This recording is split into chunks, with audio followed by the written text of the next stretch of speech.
Welcome to Raging Bullets, a DC Comics fan podcast, episode 648, Dark Crisis Begins.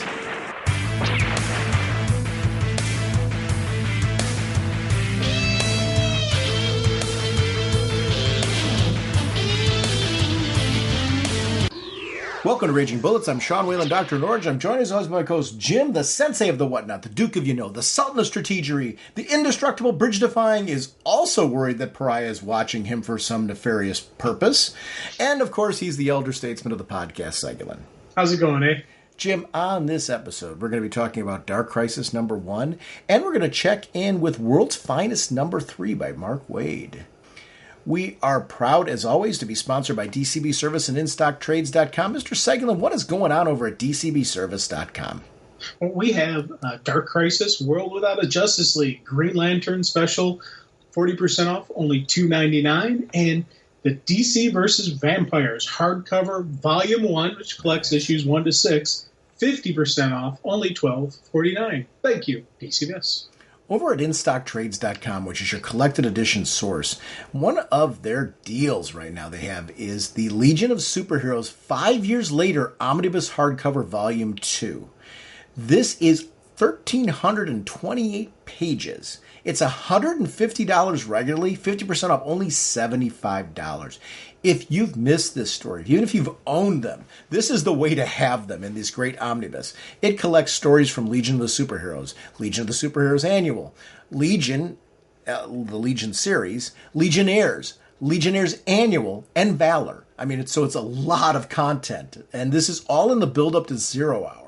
So if you miss these stories, it's a great way to get them. I'm a big fan of these omnibuses, so I love shouting them out, especially when you can get them at a 50% off deal. That's a huge difference in price. So I want to thank DCB Service and InStockTrades.com for continuing to support our show. Our contest that we've been mentioning since May is ended. It ended June 8th. I am going to be reaching out this week to the winners. I'm actually gathering the final information about them. We're going to put all their names in a hat and then just pull out the 3 winners, and I'll be reaching out to them to make sure we know who is interested in what books, and we'll get that piece all sorted. And then we will in July be announcing our next contest. I want to include contests. We're not necessarily going to do them every month, but I want to introduce a longer contest that has a different, some kind of theme to it. And we haven't quite figured that out yet. We have some ideas going, but contests are something I want to introduce back into the show. And I want to thank DCB Service and InStockTrades.com for being a partner with us and helping out with these contests. But I'm excited to have those back. Mr. Segulin, what kind of a podcast are we? Raging Bullets is a spoiler podcast. We go in-depth into plot lines, story twists, and whatnot of the comics we're discussing on today's show. So, if you haven't read the books, you may want to come back later so you can better enjoy the show. Let's talk some comics. Through the magic alchemy of nature's most awesome sources of energy, Ray Palmer, atomic physicist, becomes the atom.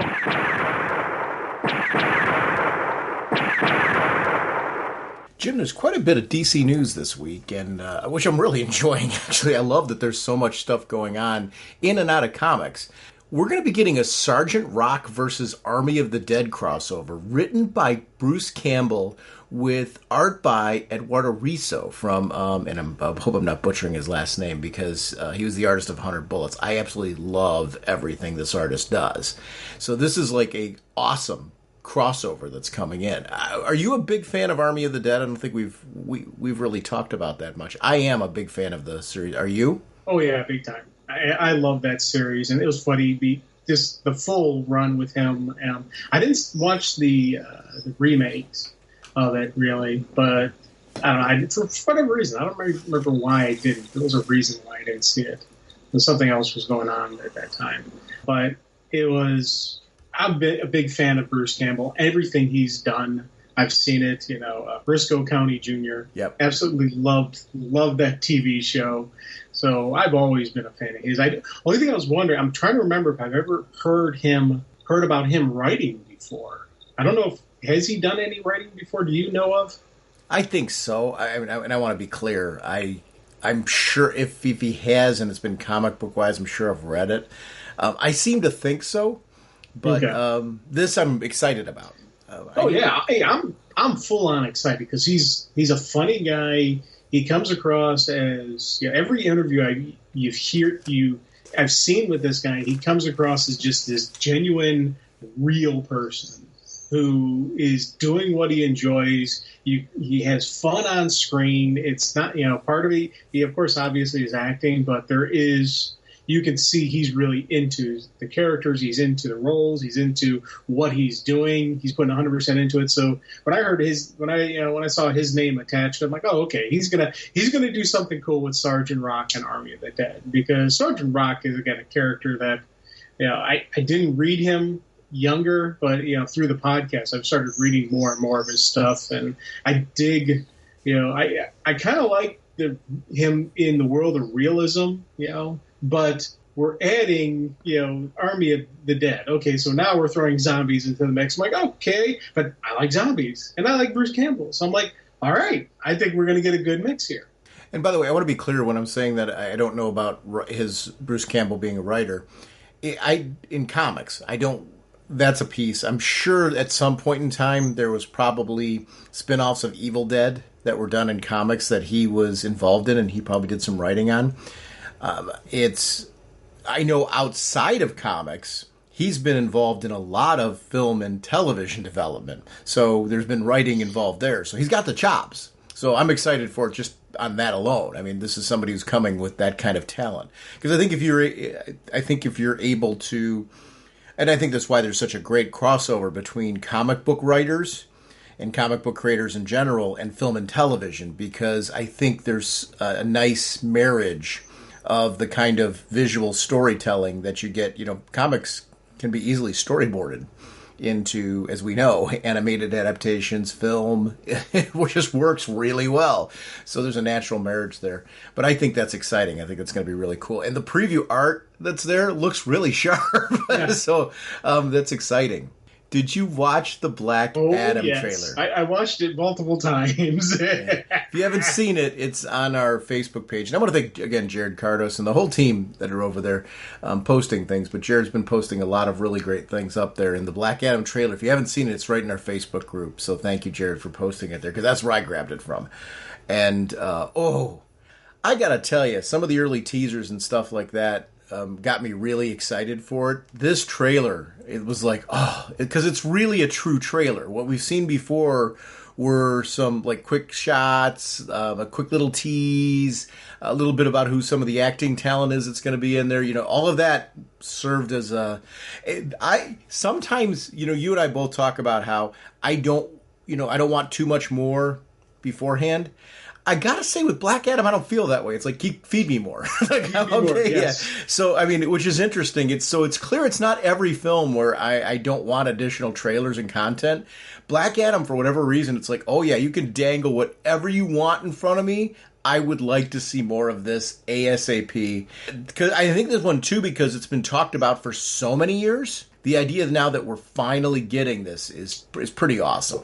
Well, he was talking about it even before they were able to do filming because of COVID. I think, we go back to, that very first thing where he started talking about it and just saying what was going to be in it and just the concept behind it. I was like, and we were both like, yes! Then we actually seen some of this stuff to light. I am so excited because, again, The Rock is awesome, and the character Black Adam is absolutely wonderful. And we're getting I'm going to say we're getting a true Black Adam here. They're not Hollywoodizing him. They're not going to try to, make him, we got to make him a good guy. No, he is Black Adam. Heroes don't kill.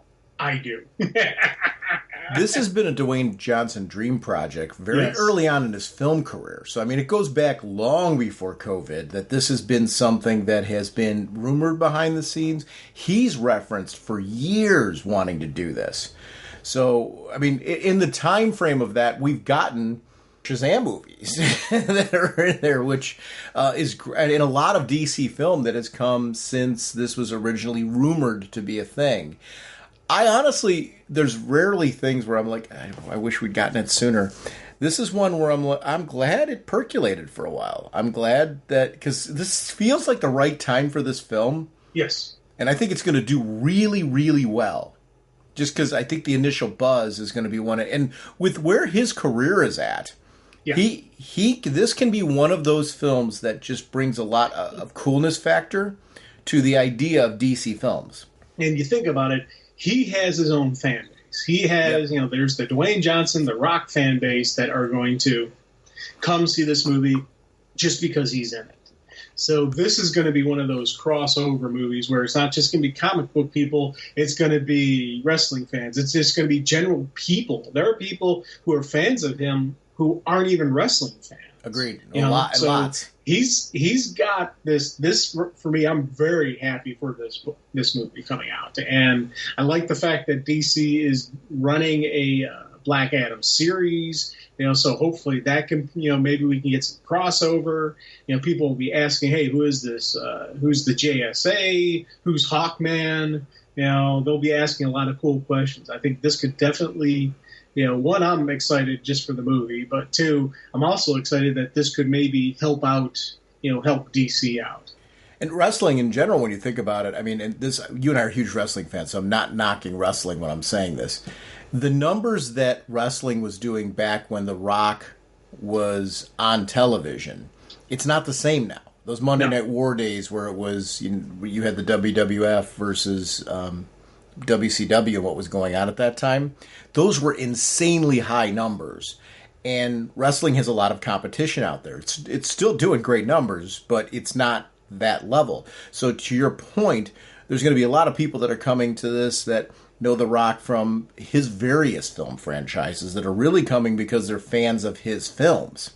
So it's just I think it's such a good thing for DC properties to have a big name like this attached, where you're going to be, to your point, getting this like larger target audience. And I think it's awesome. So it looks like the Joker sequel is a go. They're just waiting on Joaquin Phoenix to sign the deal to reprise the role as Arthur Fleck. It was Jared made an interesting point on the Facebook group as far as saying that this wasn't something that he needed to see a sequel from. And I agree with that. Actually, the first movie was so well contained that I wasn't walking out afterwards going, I wanted a sequel with the same creative. If you weren't going to get that, and they weren't motivated to deliver that kind of movie, which is what we're getting here. So the excitement of this, for me, goes around the fact that the band's getting back together for this. And I think that's really important because Joker was a unique movie and stood on its own and really had a great beginning, middle, and ending. We talked about it at the time. I wouldn't mind a sequel at all. I'm actually very excited for this because of that, the fact that we're getting the same creative. I don't know that I would be as excited if it wasn't. If there was this feeling like, just because this was popular, we're doing it. I don't think that's what we're getting here. I think we're getting a motivated sequel. That's exciting for me because, boy, that was a movie. It's unique. I mean, they played around with DC's properties, and I think that's a lot of what needs to happen with DC in film. You don't have to, and you shouldn't follow the Marvel plan. And what I mean by that is I love what Marvel's doing. I love Disney Plus's shows. I love the films. Animation that they're doing that's been like What If and stuff like that. I've been very into that. I'm a big fan of the MCU. I think part of the problem is that DC doesn't have that person and I know they've been searching for that person who can put together that cohesive kind of plan. In light of that, embracing like what we love about Elseworlds and Black Label is what Joker did. It was such a unique, it's not tied into the movies. I don't need this Joker to be going up against the Batman, for example. I don't need that. I want this to be its own thing. It's an interesting exploration of the concept of the Joker. How you could look at it this way. And I think that's where the film really shines, is that it's okay to have that Joker. And I know the Joker that's been teased in the Batman movie is not the same Joker, nor do I want it to be. Like, this is exactly what I want from this film. Oh, God, yeah. It's funny with this one. Again, I'm the same boat as everybody else, as you guys. I didn't think it needed a sequel because it had a great beginning, middle, and ending to it. But we've got the same people, same creative coming back. So of course I'm all in on this. And even with this in this Joker universe, I wouldn't mind if the story always was centered around the Joker. If Batman became like a supporting character to the Joker series, if or even not even around, but I think that'd be kind of an interesting perspective of a movie if the Joker was your primary focus and he has this supporting character of the Batman. So Dark Knights of Steel is going to be getting a prequel spinoff. It's interesting with this. Jared was making a point on this one about the Tom Taylor books seeming to have these expansions that are going on with them. And I hearkened it to, and I mistakenly in my answer was talking about how, because of some of Tom Taylor's stuff has led to these trilogies. I wasn't looking at Dark Knights of Steel like that. I like that this is a prequel spinoff one-shot. I link it to things like Curse of the White Knight, where what we've got now in DC is we've got some writers who have been given the freedom to craft their own their own worlds. And I don't want to keep going to Elseworlds because they're inspired by what Elseworlds opened in the doorway. But we're not really calling them Elseworlds now, right? A lot of these things are falling under this black label of these stories that don't need to be in continuity. Dark Knights of Steel is a great example of where we're taking this idea of what if the DC universe happened during this time in this kind of fantasy world, and what would that be like? I've loved that. So the idea of getting a prequel series or a prequel one-shot to that is really exciting for me. I'm all for that as long as, because he makes an interesting point about, these stories that Tom's crafting, lending themselves to this extra sequels, extra expanded material, things like that. I'm all for that. And you and I've talked about it before when it comes to crossovers, where there's one-shots that spin off on the sides. I'm for that if they're well written and they really give us expanded lore. Like if you feel that there's a reason for them. This I feel there's a reason for. So I'm excited for it. And I think we're getting more of that, right? I haven't felt lately. I can't remember the last time that I grabbed a one-shot or a spin-off of something where I felt like it was a money grab. You know what I'm talking about? Yeah, no, I get you. And I agree with that one. Because it's funny, whenever I see stuff like this on paper, mm-hmm. I'm like, I don't know, is this a money grab? Why do they need to do it? And then I read the story, I'm like, oh, okay, that was a cool story. I'm happy I gave them my money, for that. So it's... and again, with certain writers, Tom Taylor is one of those who I trust his work. He's a writer that if he's giving us another story, there's a reason behind it. So I'm all in on this one. I've been enjoying Dark Knight of Steel. I wouldn't even mind if they expanded out and continued on, have the Dark Knight of Steel universe, and actually have some multiple side stories in that. See, that's the kind of stuff where when I get stuff like this, I would love to have. Mm-hmm. A Dark Knight of Steel universe where we have multiple titles within that universe. I think that would be a neat concept, a neat idea. Yeah, it's kind of like Curse of the White Knight. I think Curse of the that whole universe, that White Knight universe, I feel like there's so many stories you can tell there that as long as here's what I don't want. I don't want them throwing out another one just because they haven't done one in a while. I want them doing one because the writer's motivated to do it. And it seems like with these Tom Taylor stories, we're getting that. We're getting a continuation of these really cool stories. I look at how long he did Injustice and how many sequels he did to that, just how great they were. And then there were prequels that were done. I really enjoyed, because I love the game. I love the concept behind the game. I love the story behind the game. He turned that into something so much more with so many layers that... That's like, okay, have at it. He can write anything, and I'll just go and grab it. So you're right. I think there comes a point in time where there's certain writers where you're just kind of like, if they're doing it, there's a reason. So have at it and bring it out. Sandman Book of Dreams anthology is getting a new printing. And what this was is a bunch of prominent writers were getting together and doing these Sandman prose stories. And it's really, really good. I have it. So... it was mentioned in the Facebook group that it was getting a new printing, and if you missed this one, certainly grab it. It was edited by Neil Gaiman, and it's just a different way to experience the Sandman universe. This is a great time for this to be coming out because of the TV series, and the TV series finally has a release date on Netflix. It's going to be August 5th, 2022. And so this August is Cool. I cannot come soon enough. I told my wife, I said, you may want to sit down and watch that one with me, which I don't always do because I've learned as I've gotten older, she doesn't need to watch everything that I do. And in some cases, when it's streaming series and stuff like that, if she's not interested, I'm perfectly fine to just enjoy it myself because that means there's nothing, I watch it at my speed.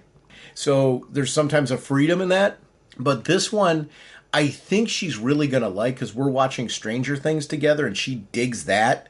So I can see, and she's watching The Witcher with me. She loved Game of Thrones. So when you put those series together and you look at The Sandman, I'm like, oh, there might be a doorway here to something that I enjoy that she might really like. So I'm going to have her at least watch the first episode with me to see if it's something that she might be interested in. The casting looks phenomenal. I've been loving the audio adaptations so much. They got me more stoked for the TV series because I just feel we're getting some really strong Sandman adaptations out there. So I feel like this could be a major hit, and I hope it is, just because I think that's a good thing for comics too.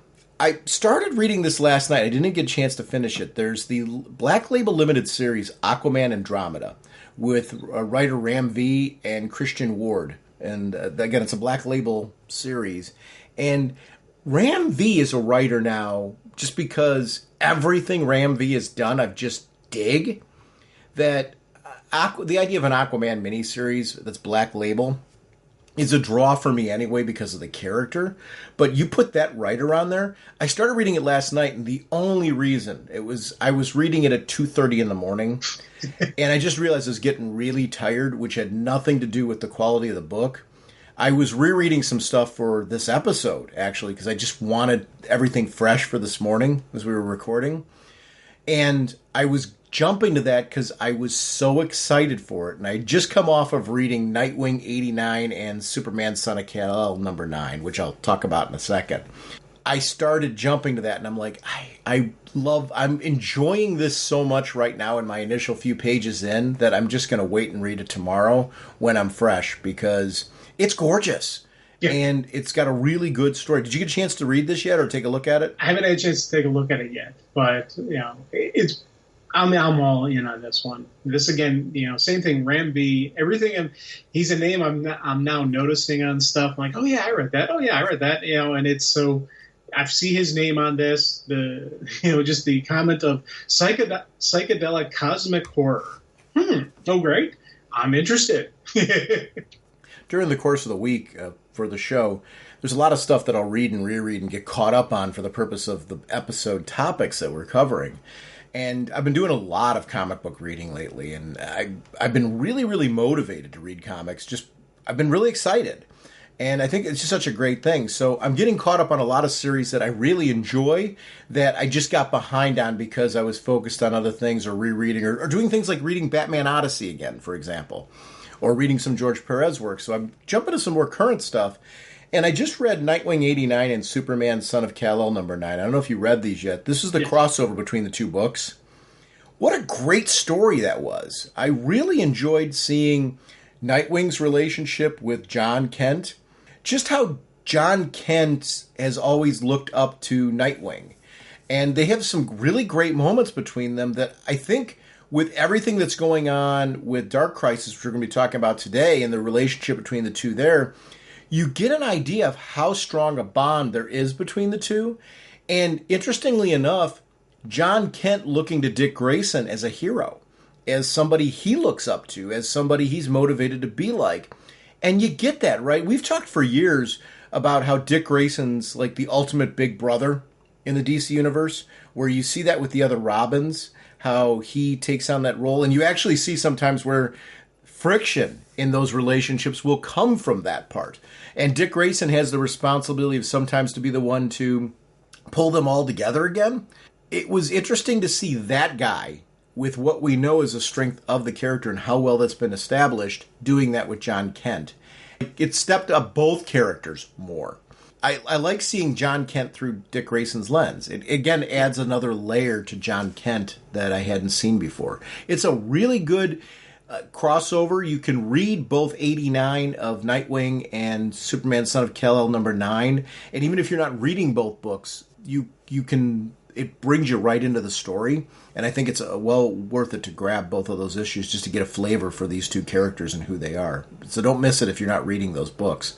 And I think it's a good way to decide if you want to continue on with either of those books, because they're two terrific series. I know. I've been absolutely loving Superman, Son of Kal-El. Yeah. I've absolutely loved the exploration on John and just his growth as a hero. Him, he's filling some big shoes. He is Superman now.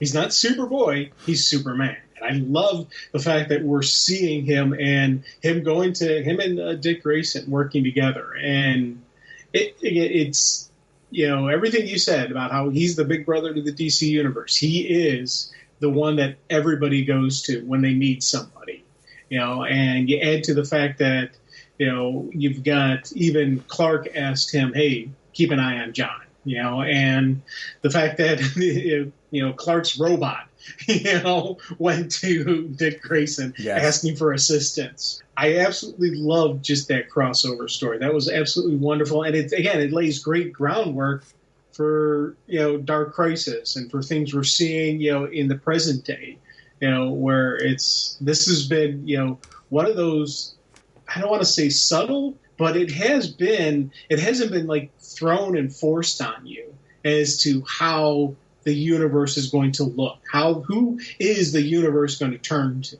Who is Superman going to turn to? With the role of Dick Grayson in the universe, and just who Nightwing is to everybody. And I loved seeing that throughout this.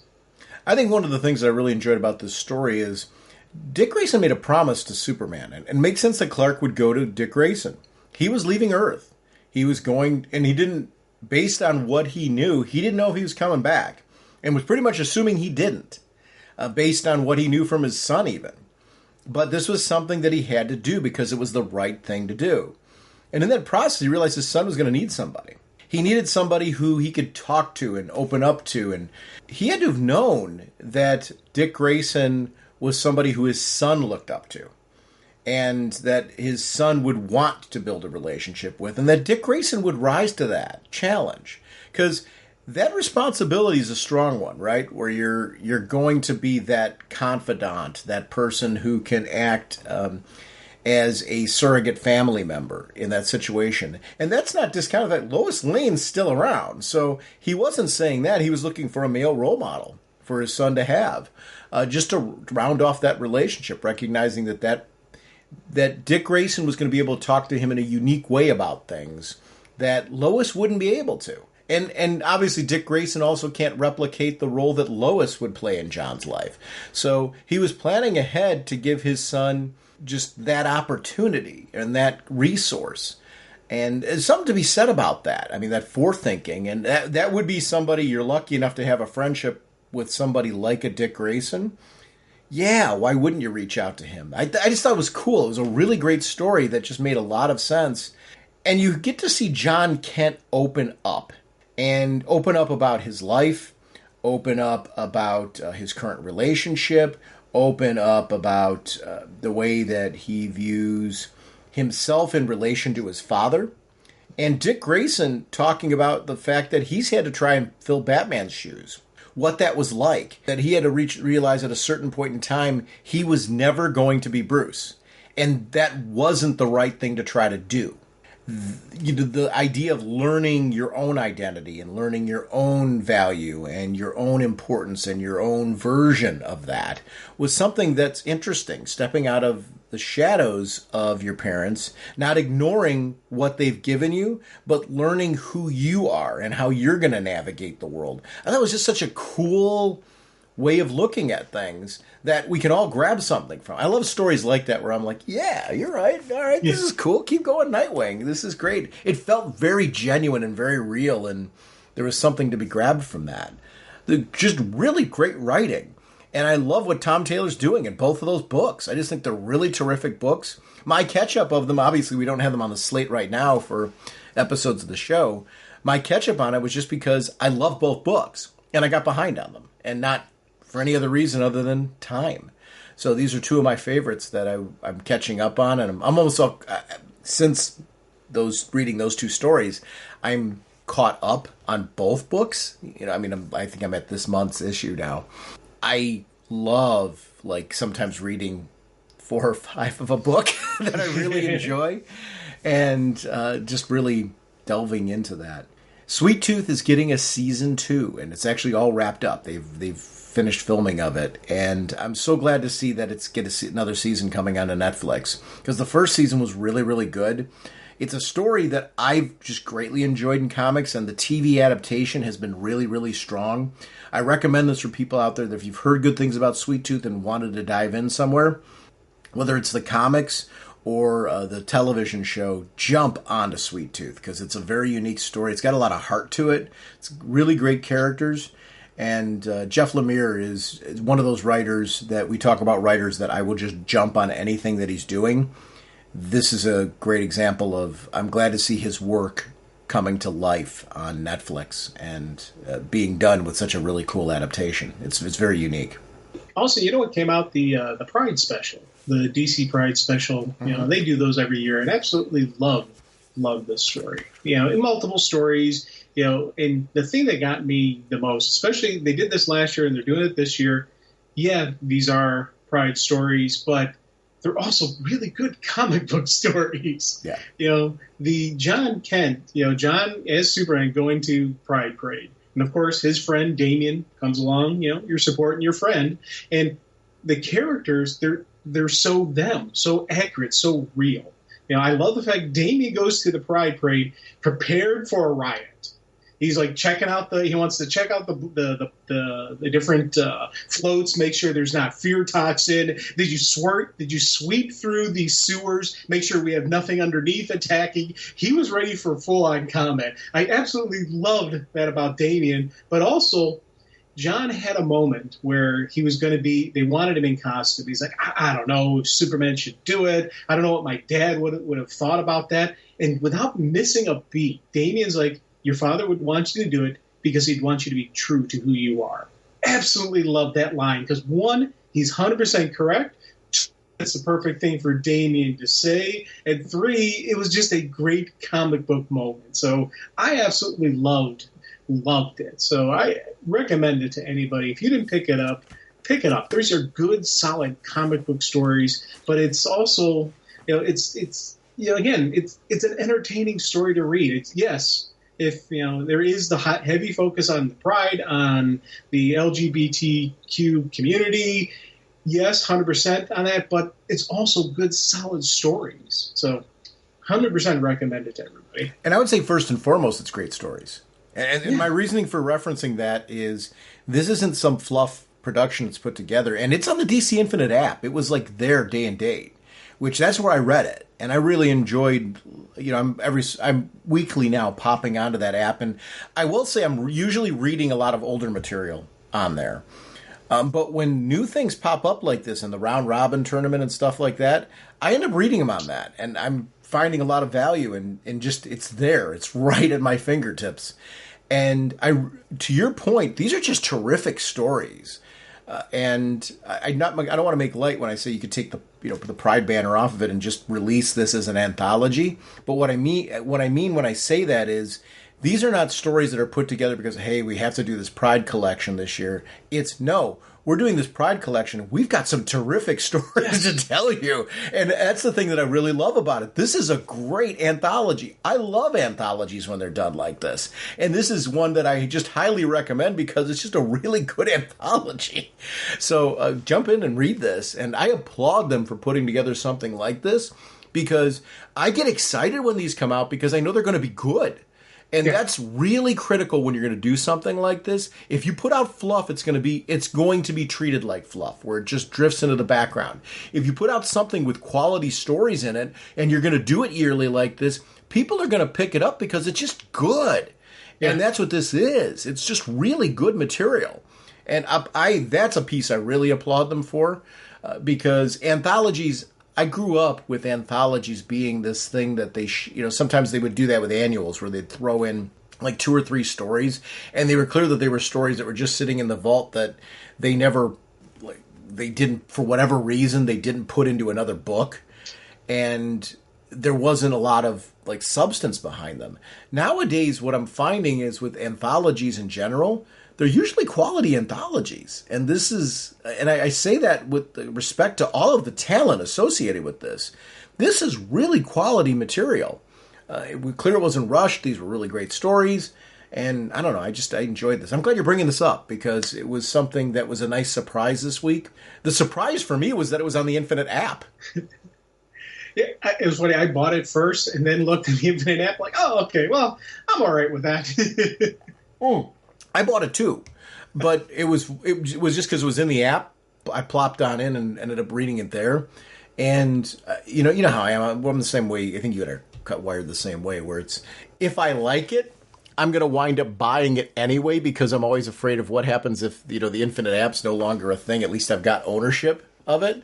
And this is one where I want to own it because I will. This will be a reread because it's good. I laugh at myself though because if I do all the rereading that I intend, with my collection, because I really do. I don't collect for. Everyone collects for different reasons. Yes, I do love when books that I have an increased dollar value to them. There's still that geeky comic fan sense of this is an investment, that I get from all that. And I'm not knocking anybody that has like a very valuable collection.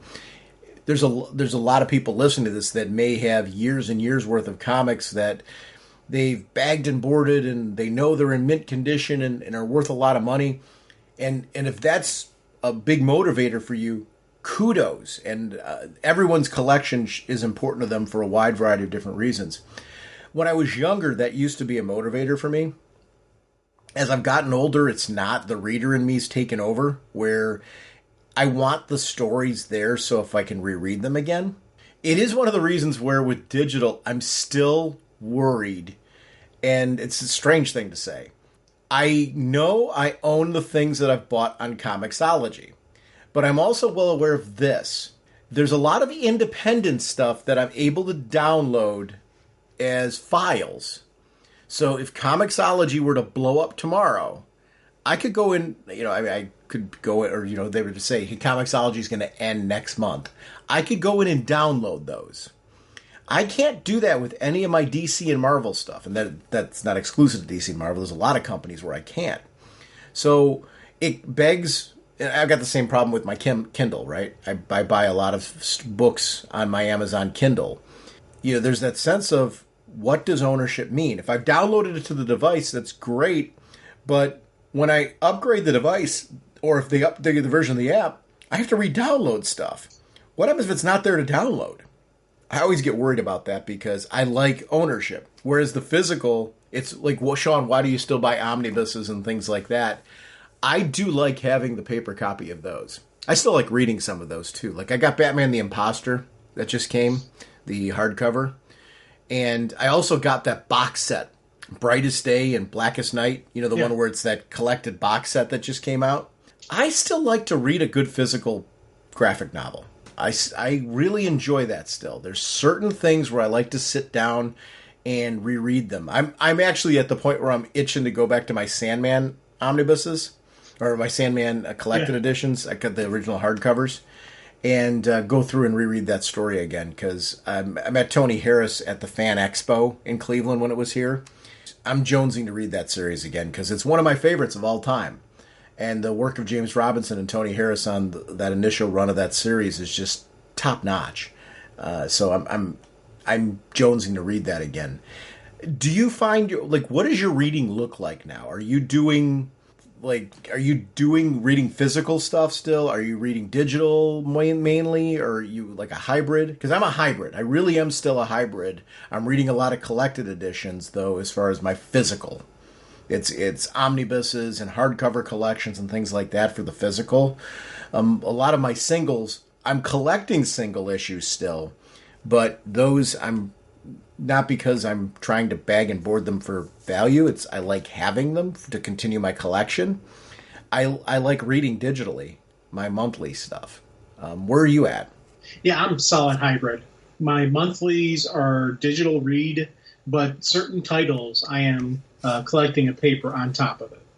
You know, and like you, I'm not really doing it for. I'm like, oh, one day I'll sell these for $1 million. No, But again, I like to have, and that's why I'm not doing every single title in paper. But certain titles I am doing still in paper. Yeah. Sometimes when the specials come out, like with Dark Crisis, I'm getting all the Dark Crisis stuff in paper format, and I'm getting it digital. And then when the collection of Dark Crisis comes out, I'll probably pick up the collection.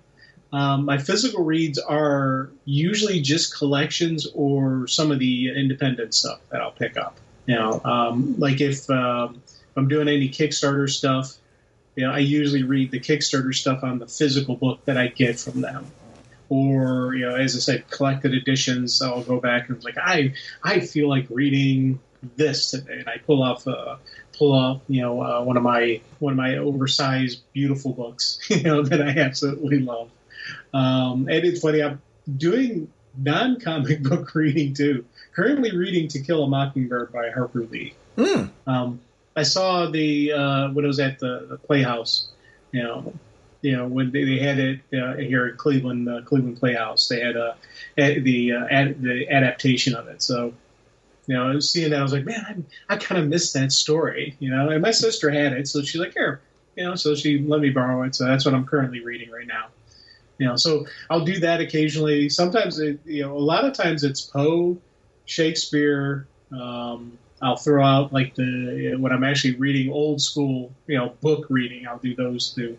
Poe and Shakespeare are my two favorite things to absolutely read, just to read. Stephen King, I'll go on. There's a Melanie Ron. She had the Dragon Prince series.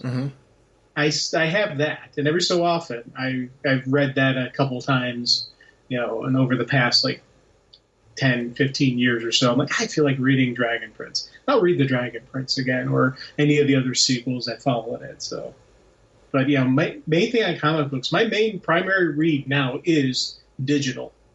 But when I go to the collected, that's the collected editions. That I like the physical paperwork. I sit down at my desk here, and I get it. I like the sound of the big giant pages moving, the feel of that there, and it's that tone, of magnitude in front of me. So I've got a number of prose books that I'm reading right now. It's kind of like I do with comics. Based on my mood, I'll read a few chapters of this or read a few chapters of that just to continue on the story. I'm going back. It's funny. I'm going back to some things that I haven't read in a long time, like Doctor Who when it was off television for a long stretch. Before there were audio adventures and before the TV movie that came out, a company called Virgin, did New Adventures and Missing Adventures. And they were continuing the stories of the Seventh Doctor, Sylvester McCoy's Doctor. It was a lot of the writers from television and some new writers that were coming on board, and each book was like a continuation where, you know, one book continued after the other. They were contained stories, but there was this chronological continuing of plot. It was basically like the TV series was continuing. But they also were recognizing the fan base that they were targeting were growing older, so the stories had a more mature slant to them as they were going through. They were really good. I really enjoyed them. So I've started going back and rereading those, starting with the Time Worm series. There was 4 stories called Time Worm, Genesis, Exodus. I'm poorly but there was 4 different Time Worm stories. And I'm currently making my way through the first Time Worm story and really enjoying it. I'm almost at the end of it, and then I'm going to jump on to the next one. I'm also jumping back into the work of Terry Brooks in his Shannara series, which I called for years, and I do in my head and my heart still call it short of Shannara. But I'm reading the first king of Shannara, and the only reason why I'm calling it Shannara now is he just recently finished the last book of this series, and they did this convention, like online virtual digital convention, where he was coming on and talking about the books, and there were lots of famous people reflecting on the series, and it became a TV series for a few seasons, and I was hoping that would continue on because there's so many rich stories in that world to be told. But it's a series that's near and dear to my heart, and just due to time, it was one of those where I've read like 10 of the books, and there's more. And I was going to continue on with the series, but there's this big gap between when I'd last read it today. And I'm just going to I'm going to go back to the beginning and just gradually make my way through and just enjoy this experience and not care that I'm rereading stuff that I've read maybe 25 years ago at this point. I'm enjoying it. I'm really digging this story. First King of Shannara is a book that came out later in the series, but it's chronologically the first book. I'm enjoying reading that story, and then I'm going to jump on Sword of Shannara and Elfstones and Wish Song, which were the original trilogy. So it's kind of like the prequels for Star Wars, right? Where the prequel came out after the fact, and I'm going back through and enjoying those series, which is great. I love Stephen King. You referenced Stephen King before, and I'm going to be jumping on. He did a book recently, Wendy's. It was a three book series that he did with another author, and I've not read them, so that's my next one for Stephen King to jump on that I'm going to read. But I love that kind of stuff. It's I love sneaking in a prose novel here and there just because I read a lot of comics, and it's fun to do that. The other books I want to jump on, it's R.A. Salvatore. Did you ever read the stuff that he does, their Dungeons and Dragons books? The Forgotten Realms stuff? Oh. It's Drizzt? It's D-R-I-Z-Z, I think it's T. I'm poorly... I know I butcher the name of the character, but he's this dark elf that is like this really wicked cool character. I haven't read his work in a few years, but you'll dig this. So it's R.A. Salvatore, and remind me off the air, I can send you over what the original books are. But he does this whole series of books in the Forgotten Realms from Dungeons and Dragons. And as we've talked about on previous episodes, I haven't done a lot of Dungeons and Dragons gaming. I've always been fascinated by it. These books are really well written. I mean, this is just a great author. And actually his writing talent is so well known that they created a video. It's a video game called Kingdoms of Alamur Reckoning, I believe is what it was called. They just remastered it, and it came out recently. And it was a great game that kind of was a sleeper hit. Not much. I'm sorry, had I think a strong fan base of people that were interested, enough so that they were able to do this remaster of it. But it's a very cool game. And this is just it's a cool writer, very, very talented writer, and just somebody who I'm digging getting into. Look at those strange little beetles. They look... Great neutron! Our first discussion this episode is going to be of Dark Crisis Chapter 1, The Justice League is Dead. Joshua Williamson on script, Daniel Sampier on art, Alejandro Sanchez on colors, Tom Napolitano on letters, Sampier and Sanchez on the cover, Greg Capello, Jonathan Glampion, and Dave McCraig. Jamal Campbell, it's INHYUK Lee. Bruno Redondo, Don Schoening, Steve Beach, Muhammad Asrar, and Nathan Fairbairn. Jim Lee, Scott Williams, and Alex Sinclair all on variant covers. Chris Rosa is the associate editor. Paul Kaminsky is the editor. Superman created by Jerry Siegel and Joe Shuster. Supergirl based on characters created by Jerry Siegel and Joe Shuster by special arrangement with the Jerry Siegel family. And apologies to any talent there for any name butchery. I was so anticipating it. It was funny on our last episode when I was realizing, I'm like, wait, this is next week. I actually liked the way that this has organically come up and thrust on us, because we've had these Road to Dark Crisis builds that have come towards it, and then it was Dark Crisis is here. There wasn't a whole lot of gap. There was the death of the Justice League, and then a lot of material building up to this that really has felt like they've been guiding us to this story. I've liked the delivery to this. The prequel prelude build to this, I think, has been really strong. And as a first issue out of the gate, it's done a lot of... In a strange way, out of this 7-issue series, I almost consider this an issue 0. And I don't mean that in a knock in any way, shape, or form. This gives you a lot of, this is where things are at in the DC universe, and starts building you with this sense of this looming battle that's coming. and there's a lot of stage setting for this. It tells you who everybody is, where everybody's at, what their motivations are, and builds this real sense of danger in a world without the Justice League. So for me, I don't want this in any way, shape, or form to come off as a criticism. It's not. But this read to me as the prologue, a 0 issue, a lot of introduction, and it was what I needed. I needed that from this issue. So that I want to be clear, it's not a criticism. I really needed stage setting in this. Everything that it set the stage for got me more interested in where issues 2 through 7 are going to go. And to the point of what you were saying earlier in the Speeding Bullet section, the add-ons, the additional stories that are going to be going along with this, including stuff that's going on in the Flash for 3 issues, this is stuff that I need this to really get excited for reading all that material. And this really set the stage for stories that I want to read, not just in this miniseries proper, but in everything that is going to go along with this. I'm really anxious to see where Dark Crisis is going, and I care about the characters that are involved right now. And this issue did a really good job for that. I don't know if this was the same experience for you, but that's kind of where this issue read for me. I was surprised by that, but pleasantly surprised. I guess this wasn't the issue that I was expecting, but I loved every minute of it. See, I was just meh. Yeah. Actually, no. I absolutely love this. I was 100% excited for it. I think I from what it sounded like, I think I had a more excited reaction than you did.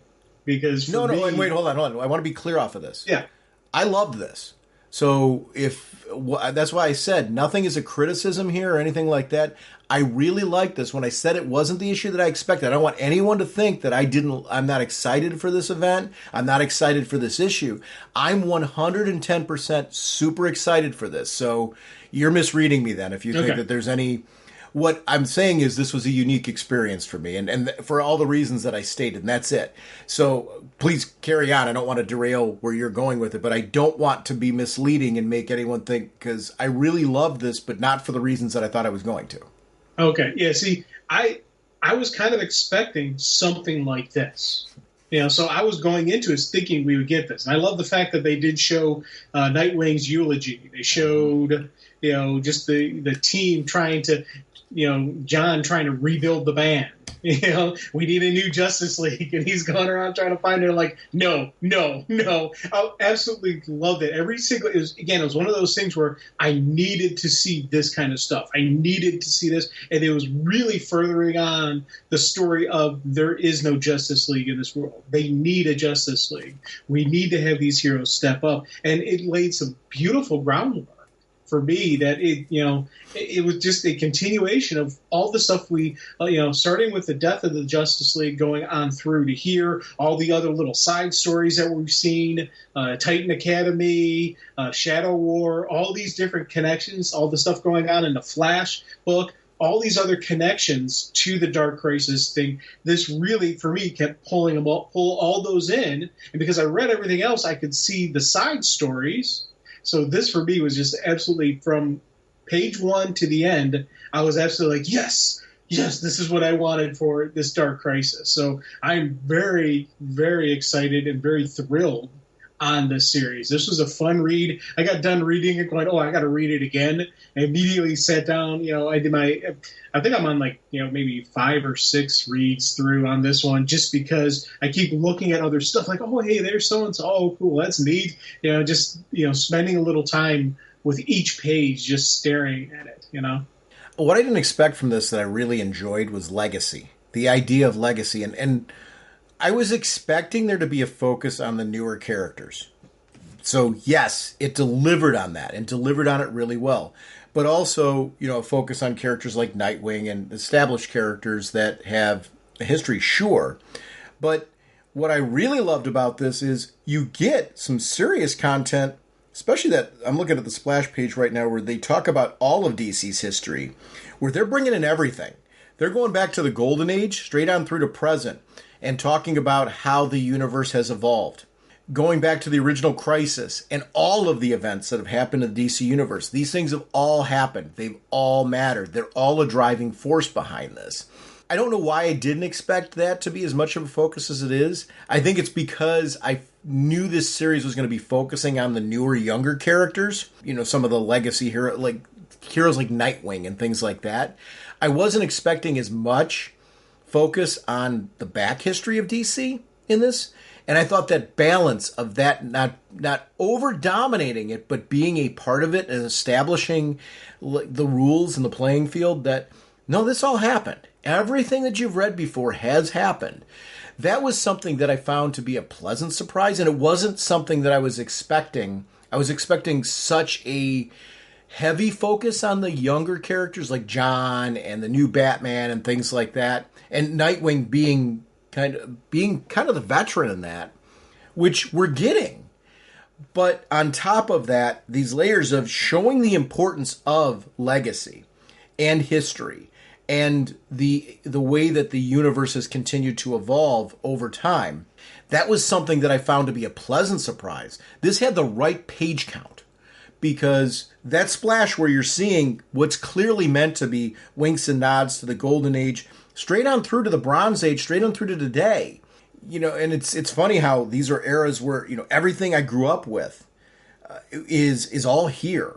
And that's important, because one of the things that's been a criticism of the DC Universe that I've seen pretty universal in the past, I don't want to say past few years, for quite a bit of time, has been that there's a disenfranchised pocket of people. And when I say pocket, I'm not diminishing them or trying to deliberately make them small. What I'm saying is they are a subgroup of DC fans who feel that they're having trouble connecting with the DC Universe because the pieces parts aren't there. This is really establishing those pieces parts have always still existed. And it's opening the doorway, I think, to this series being one that could potentially, at the end, bring back a lot of what has been missing, a lot of what I've loved. You're seeing that through kind of some of the, like, I think when you reference things like this, it starts to build excitement for, are they going to go there? What are they going to do? The idea that Pariah is playing around with, there was a previous infinite multiverse. It's gone now. He's trying to bring it back because that's the way to bring back his world. Yeah. What happens when you start messing with those forces? What doorways is he going to open, and what is going to remain afterwards? You know, are those doors going to be shut again? How far is Pariah going to get with his plan? What does that mean? You know, at the end of the day, you're hoping the heroes win, but what does winning mean, and what is left afterwards? And that's where the excitement's there. Like, you see, this has the potential to cause a lot of change. And big time. I'm excited for that. So, yeah, I don't want to misrepresent myself and make it seem like this was like something that was lackluster for me. No, my excitement was there. It was the amount of stuff in issue 1 that opened the doorway to the past. And I don't want everything at the end of this to be, well, now we're going to take and jump back to what things were like before Crisis on Infinite Earths. I'm not looking for that, but I like the idea that there could be some things that have been gone for a long time that could come back from this and be mixed in with the new stuff. And that's always intriguing to me. And I don't know where that's going to go, but there's possibilities. You know, singleton characters to whole teams to concepts to worlds. You know, what is that going to look like? How are they going to play around with that? That's the piece. There's a lot of variables here. And the how and what it's going to look like afterwards, you can bring back a lot of old concepts from this in many different ways. So that's the part that's exciting for me. I don't feel there's one path for this journey. I feel this journey could take multiple twists and turns. And at the end, what you get could be an interesting mix, if I'm making any sense at all. And that's something that, even if it follows this straight shot chronological path, and there, which clearly the writer has defined for himself a pathway to the ending of this, that's fine. But the idea that for me as the reader, I'm stretching out at other possibilities that are there, that's fun. It's really what's fun about this. And I feel this is a fun series right out of the starting gate. And I love fun factor. Oh, big time. Big time. And I'll tell you, it's one of those things, you're talking about the legacies and just, because that for me was, something that really I 100%, jumped on with this story, because where is the Justice League? Are they dead? And I love the fact that throughout the entire book, the Justice League is dead. And we even had that question, who is dead? Because we both thought that the Justice League was going to come back at the end of Dark Crisis. But we didn't. I didn't know if all of them was going to come back. Green Arrow is the one I was like, I don't know if he's coming back. I love how they played this. How this entire issue until the very last page, we get the answer on who can come back. And I love being wrong that there is a chance that Ollie can come back cleanly like all the others. He's in a bubble. He's in a bubble. He's in a bubble. He's there. He's a bubble boy. So I really think we can get the Justice League back, all those characters back. But I love the fact, and you even commented on this, what is actually going to look like? What is the universe actually going to look like? Yeah. What's a win going to be for the heroes? Because we've seen in the past where they win, but they're like, did we really win? And I don't know what's going to happen with this universe, or with this universes, plural. Are we going to get the infinite multiverse? Are we going to get a set number? Are we only going to get one universe? Are all these things going to get combined into one giant universe? And we have the JSA and the JLA sitting right next to each other. Are we going to have, I don't know. And I think that for me, throughout this, has been an excitement on there, because you've got a couple different, we saw the big bad, who's been, air quotes, defeated, but he hasn't been. We know he's still around. We know Pariah is still around doing his thing. And what role is Pariah going to play in this? What role is the Dark Army going to play? What is Deathstroke going to do in this? Because we saw in Shadow War how he was contaminated by the demon of the Lazarus Pit, by the darkness itself. So he's Deathstroke, but he's still a little bit, but he's not completely himself. So he's going to be an eviler version or more evil version of Deathstroke. So there's so many different pieces that are going to play in this story that I'm absolutely loving it. And that's what I mean by surprise with this. I felt like there was a lot of things going on in this that were established in this issue. So you're talking about Deathstroke. I think the handling of Deathstroke in this, because we saw a lot of the eulogy and stuff like that we've seen in the preview before, right, of this? Yeah. So we got to see those pages. It's where this went after that I thought was great, where you got to see like this establishment of Deathstroke and his motivations. Deathstroke's like, Justice League's gone. There is like, so now I've got a contract that I never fulfilled. It's time to fulfill it. Yeah. And we're not going to have, we're going to have some interference? Sure. There's other people that are going to get involved? Sure. Titans are done. I am done with the Titans. I'm going to finally fulfill that contract. It's going to be now. And I like the sense of danger to the Titans in this scenario. Did he kill Beast Boy?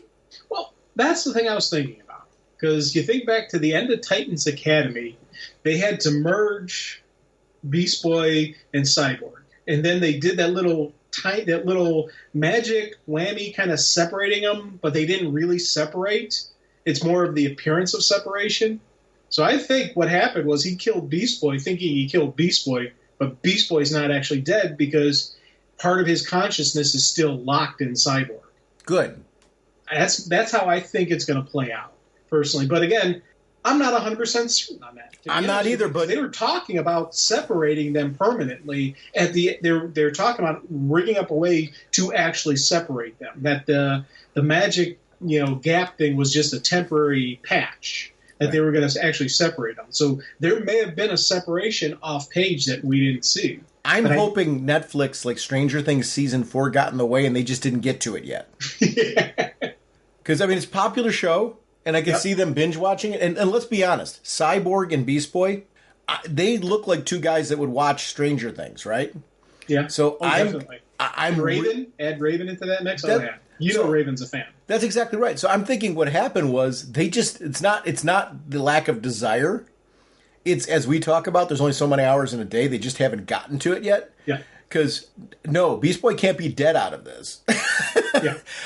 But the sense of danger, here's the thing. This is a big event, right? They have me worried.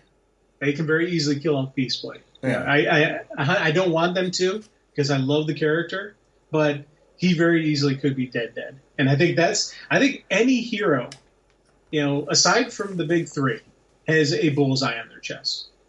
I think any one of them can go. What big three? The Trinity. That are dead? Yeah, being dead.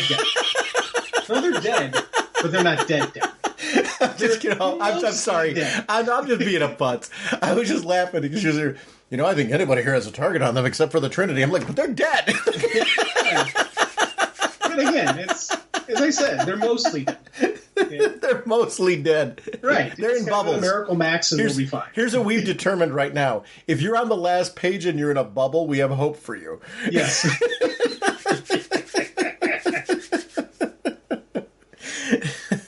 I love comics. Yeah. Because this is where people who don't read comics, this is where we turn them off. Yeah. We're going to have this, we're reading this great series right now. What do you like about it? Well, so here's what it is. There's this real sense of danger. Like there's this core group of characters who are like in the story that any one of them could die. Except for the people that we like the Trinity. And the Trinity, they're in bubbles at the end of the series, and we feel they're not dead. Yeah. 100%. You should read it. Hey, I'm in the Damien's book, where his father is not dead. And I love the fact that Damien 100%, it's like, he's not dead. And even with everyone dealing with Superman, he was dead before he came back, he'll be back. And even Wonder Woman had a lot of people at that same mindset with Wonder Woman. She'll be back.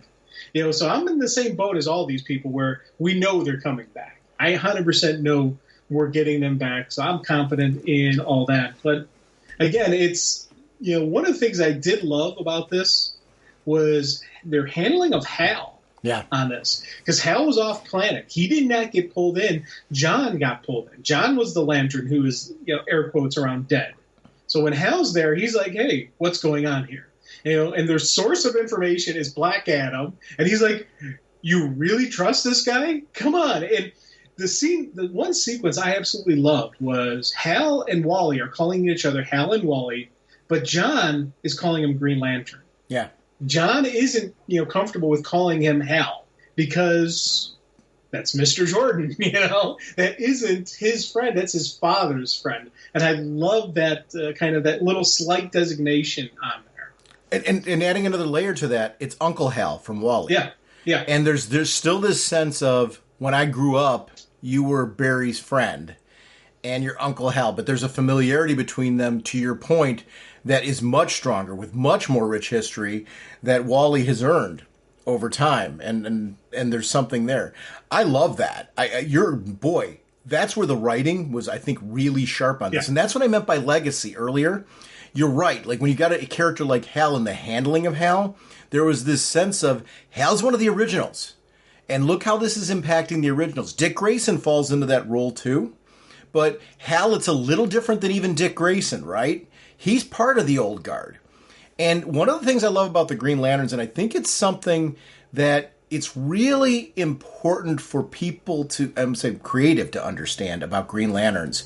For me, Green Lanterns is not about choosing John or Hal or Guy or Kyle as far as which one to make the forefront character.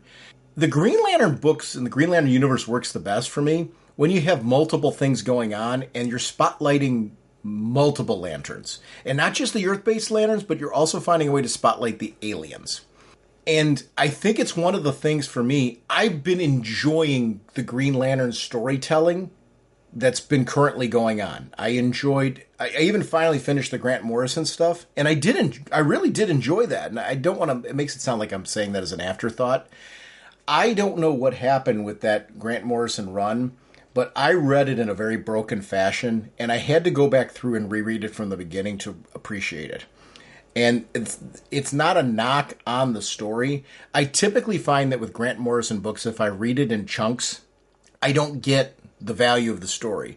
I mentioned that with Batman Odyssey, right? That I read Batman Odyssey disjointed because of the release schedule of it, and I read it. I've been reading it through again. I love it now. I really enjoy Batman Odyssey, especially after hearing Neil Adams talk about it on Kevin Smith's podcast about the intention of the story. So I read Green Lantern by Grant Morrison again, really enjoyed it.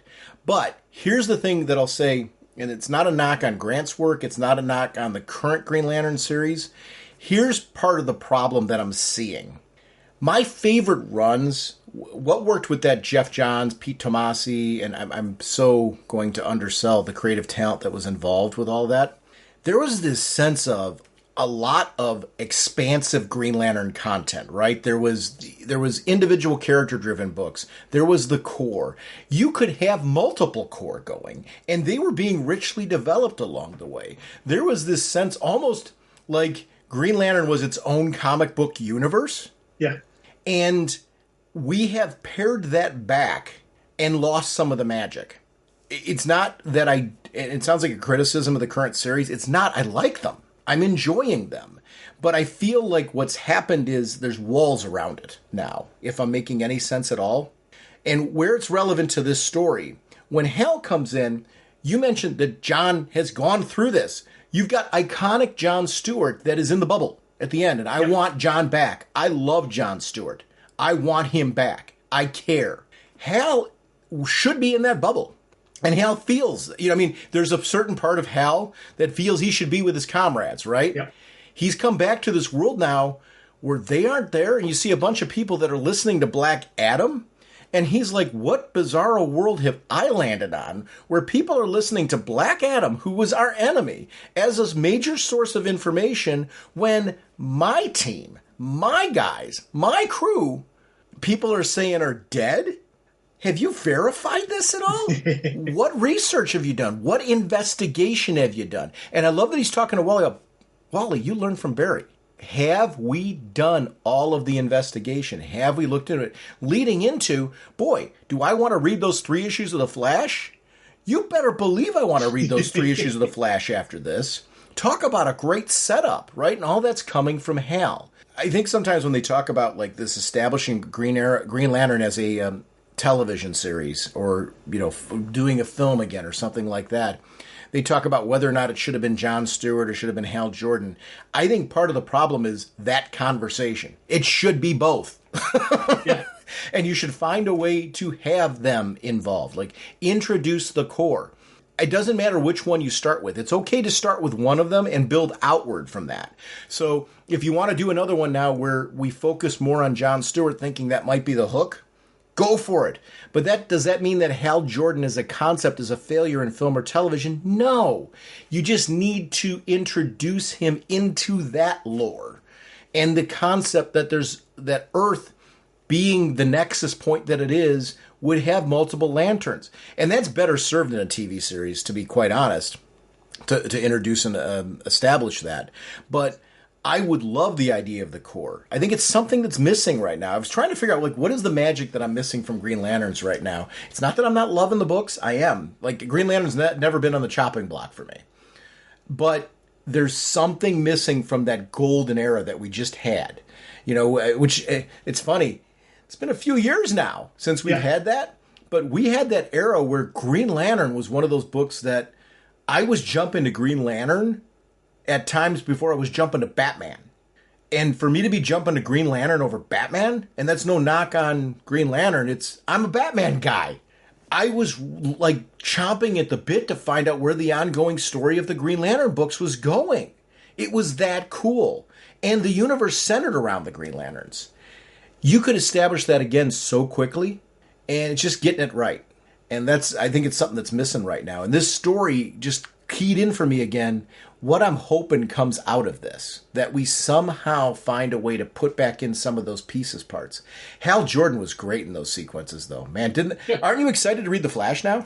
Yeah, big time. And especially because I love the sequence when, what you talked about where he's telling Wally, hey, you learned from Barry. What would he say? Look at the crime scene, follow the evidence. Exactly. I was like, yes, right there. And those moments where, and again, it was neat seeing Hal basically ignore John. And I don't think he was trying to be rude, but he was just focused on he and Wally. He's like, you look for the crime scene, find Barry. I'll look for the perp.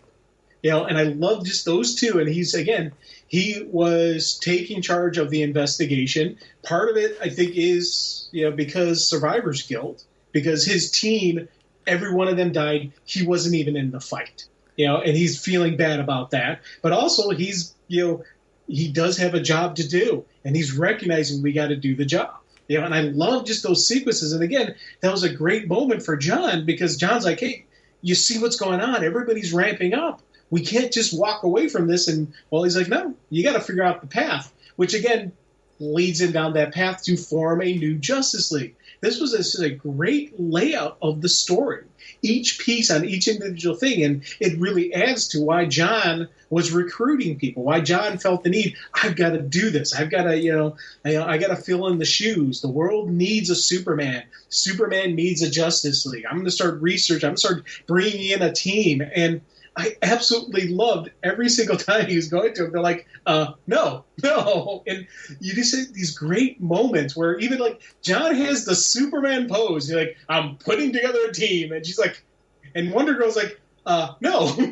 Yeah. It completely was just funny moment, but didn't take away from the seriousness on why she was staying, the reasons behind everything. I was like, it was absolutely brilliant storytelling. Yep. That's it. That's 100% correct. Yeah. And the thing, I think the Hal sequence is pretty critical for that, right? Hal comes back, and why is he keying on Wally? It's not because he's trying to be rude to John. I'm watching Young Justice, the cartoon, the animated series on HBO Max. And I started at the beginning.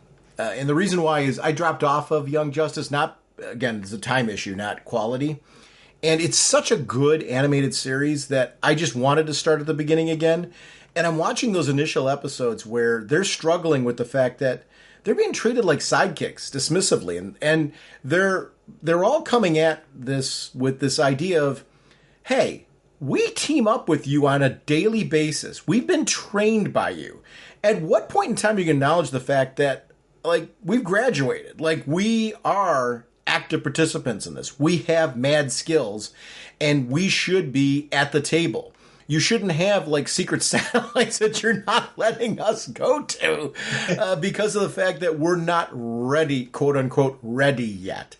And Hal comes back and he's deferring to Wally, who used to be a sidekick, but he became the Flash, right? He established himself and has done so much as the Flash himself over the years. Forget that, Barry took over the role again. Before Barry took over the role, Wally more than established himself. Hal and Wally had multiple adventures together where he was the guy.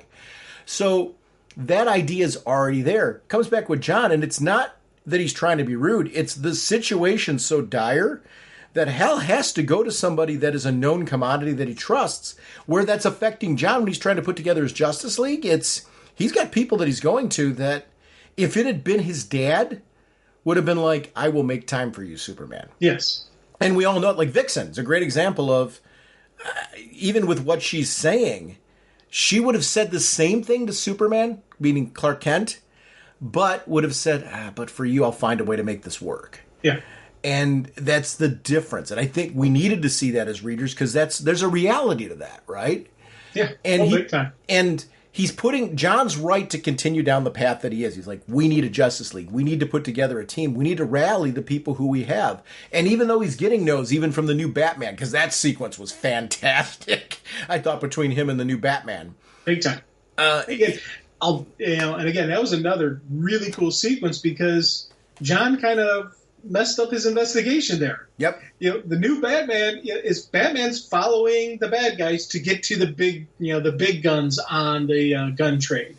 These are just two small fish. On the they weren't going to take down the network.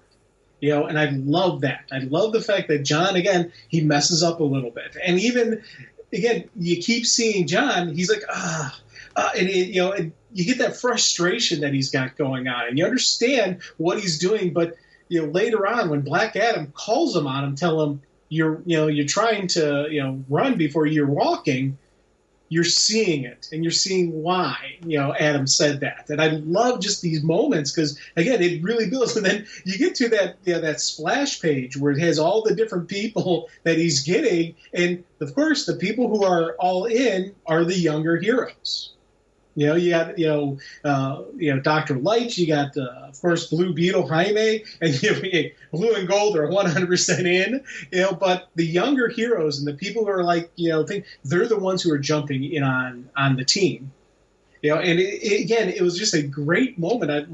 This, for me, really does show, the layout of this story, the build of this story, and I was so excited. Just again, I'm like, yes. And I was laughing with, when he goes to Harley. I'm like, really? And I'm like right along with her. Really?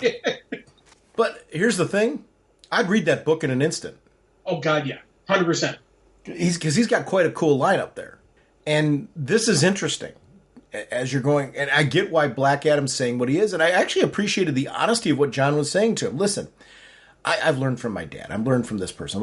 I want to learn from you. I've learned from Nightwing. And I want to continue learning from Nightwing. I want to learn from you. And he's reaching out to Black Adam, giving him the respect he deserves for how long he's been doing this. And I so wanted Black Adam to join the team. I get why he didn't. Yeah. It shows where things are at without the Trinity, without that caliber of heroes. And it was something that I really enjoyed in this story. It just made sense. It felt real. It made this world feel living, breathing, and thriving. The reactions to John and to his appeal. And it's going to be a struggle when they go to war for the first time. When they go to battle for the first time, they have losses. Or the mission doesn't quite go clean. Because how can it with an initial team going out of the gate? Yeah. That's part of a feeling out process. And again, you look at that team that he assembled. He's got 2 Kryptonians, so he's got some powerhouse. He's got a Frankenstein who completely caught me off guard as to be a part of the team. But again, that's got some power there. Jaime is just absolutely wonderful as Blue Beetle. Now the Blue and Gold, you know what? I love those guys, but I would not want them on the team. And same thing, Harley. Harley's a wonderful character, but she's another one I wouldn't want on the team just because she is so unpredictable as to what she's going to do. Black Adam commented how she'd stab you. She's unstable and would stab you in the back, and she even says, "Well, he's right, but hey," and it's one of those things where you look at that team and you're like, that reeks of desperation. It really does. And then you go into, we know who should be leading the team, and there's Nightwing. And I love just that segue of flipping one page. Like this, Black Adam's comments, this is no justice. The world needs capable protectors, not children. You are trying to run before you can walk, son of Kal-El. You are not ready for this role, and you and I both know who should lead a new Justice League. You flip the page and you see Nightwing. I was like, oh, that was absolutely perfect. Absolutely perfect. It was one of those things where, and again, layout of the book, that simple act of flipping the page and it pops to Nightwing. I was like, yes! So let's go a different route with this. Take that same image of the new Justice League, put John up where the female Dr. Light is, not getting rid of her, but putting him up there with her. Put Nightwing in the center. How do you feel about that team now? With Nightwing there, John up next to female Dr. Light, I would still feel... I still would feel it would reek of some desperation, to be honest with you. I would not. But here's why I would think that. Okay. One again, Blue and Gold, I love those guys, so I'm not knocking their characters, but how much of them have you read? Now hold on. Let's be clear on this one because I'm curious as to, because I love those two. But how much of them have you read? Not a lot, but I have read some. So it's, again, that Justice League International that they were in, or not quite the Justice League. I've read some of that stuff, but not everything. Mm-hmm.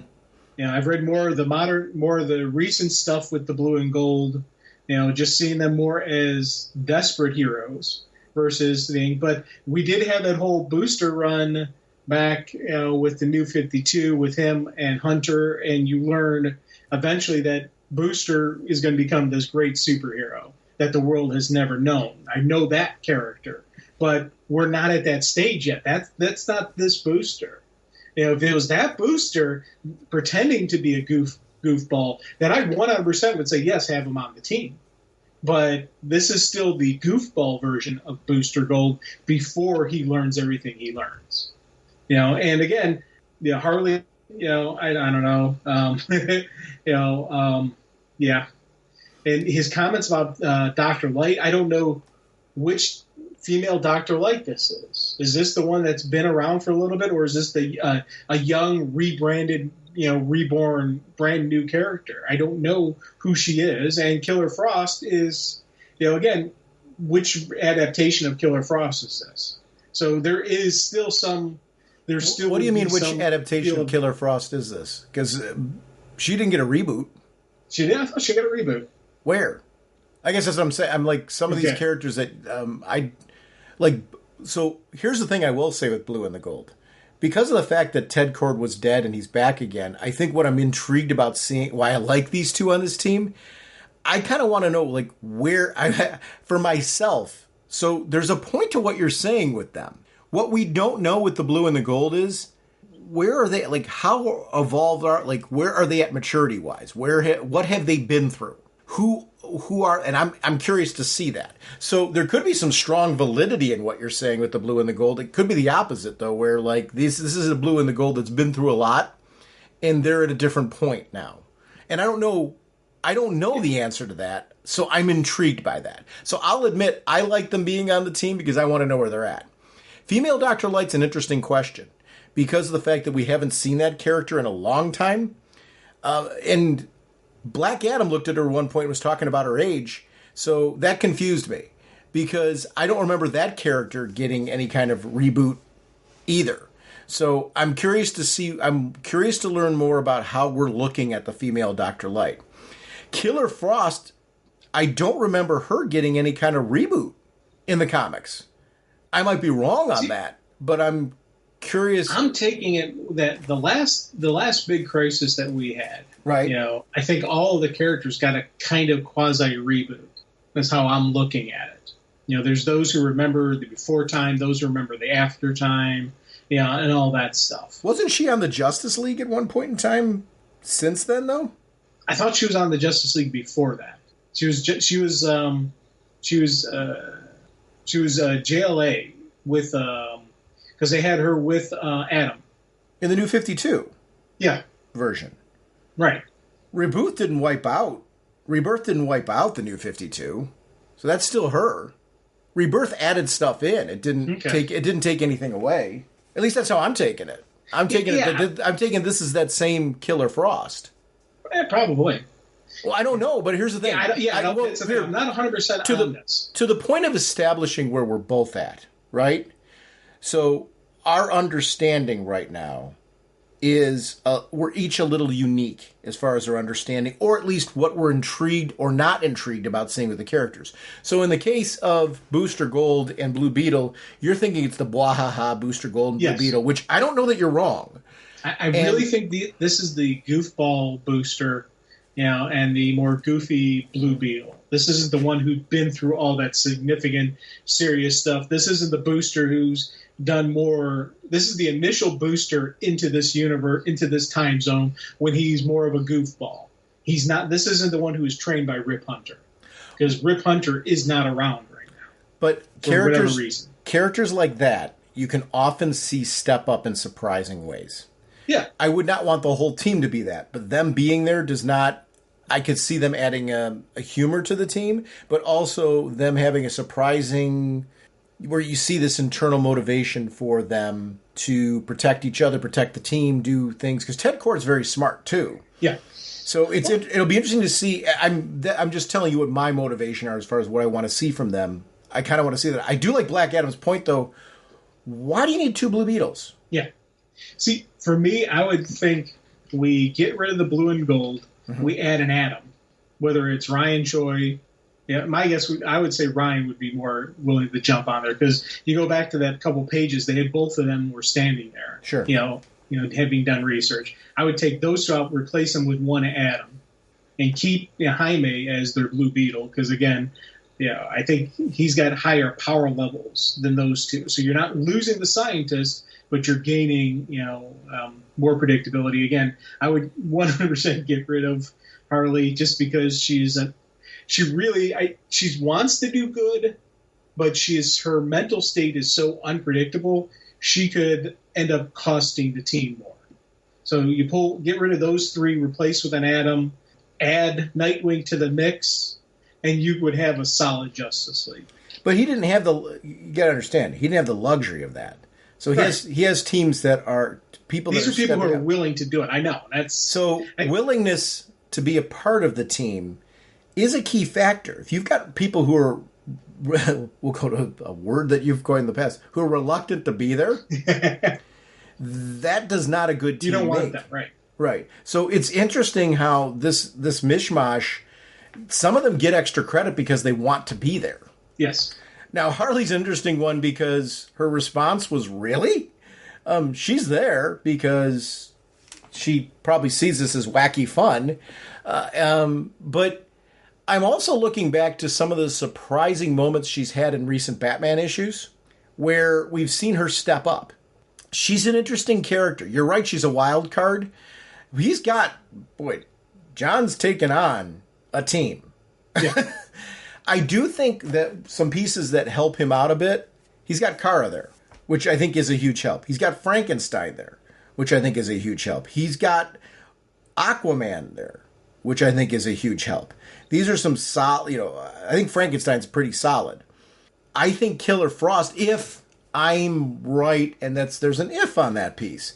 If this is the Killer Frost that's already, she's saying that she's always up for a second chance. I don't mind a second chance. If this is that same Killer Frost, or we've seen Killer Frost be an effective member of the Justice League before, she's somebody who I wouldn't mind having. Now, to your point, there's people I'd trade out for other people if you have to trade them out. Your point about the Atom, so Ted Kord's brain being on the team, if you can get an Atom instead, you got the brain back on the team. Right, that's what I was thinking now. Yeah, so I agree with your thought process. The question, we didn't see whether or not he asked the Atoms. As far as an established team, I don't know that he had a lot of choices. He does have some heavy hitters, though. Kara being a heavy hitter. He does have some power on the team. Yeah. But again, though, effective leadership would be a big factor. Right. Because John is awesome, and he's not a reluctant leader like his father, but he's an inexperienced leader. And I think that would cause problems first time they're in active combat. First time they're on an active mission, John's inexperience would, cost them potentially lives. And I think that is going to be an interesting factor the first time they take some types of steps. What happens? Because that, again, there is a thing about leadership where, yes, you want the leader who has that presence, who has that motivational presence that you want to follow them. That's one of the things Superman has, but also Superman does have the strategery. And also you throw into it the mix Batman's planning, his level of intelligence. Damian's awesome, but Damian's not a team player.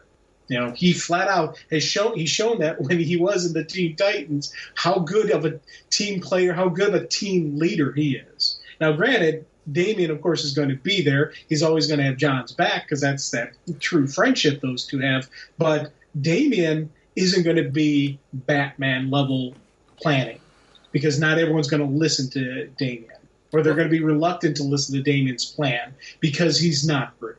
Because Damian doesn't play well with others. He rubs people the wrong way. So that, right there, I can see Frankenstein and Damian having big time headbutting. Yeah. And even depending on which Dr. Light, the way she's been written sometimes in the past, she and Damian would have conflict.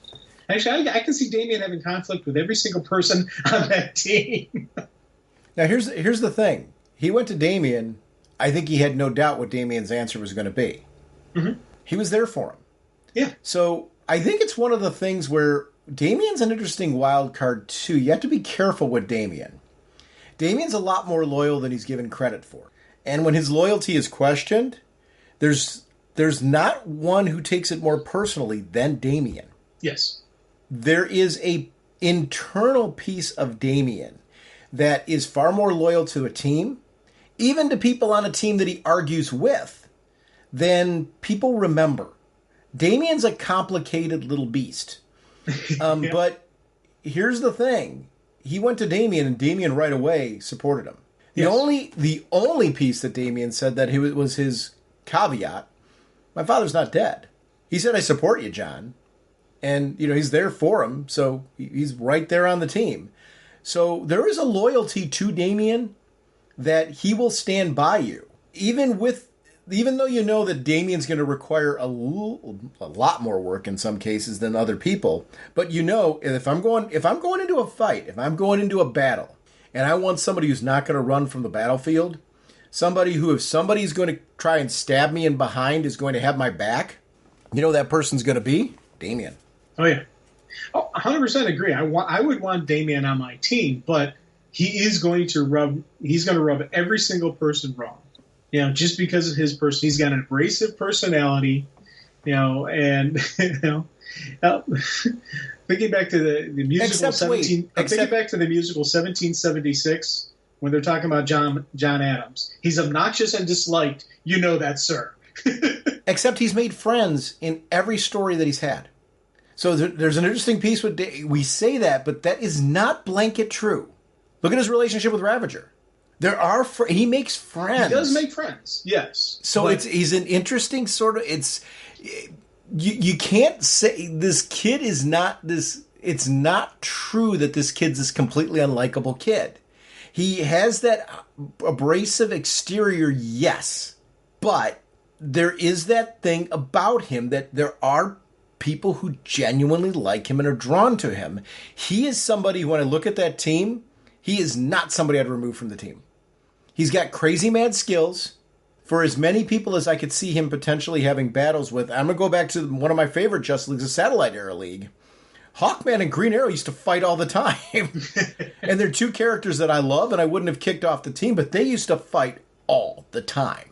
So you can have that on a team. But yet, when it comes down to battle, here's the thing. Okay, could he and Frankenstein fight each other, when we're not in the middle of battle? Yes.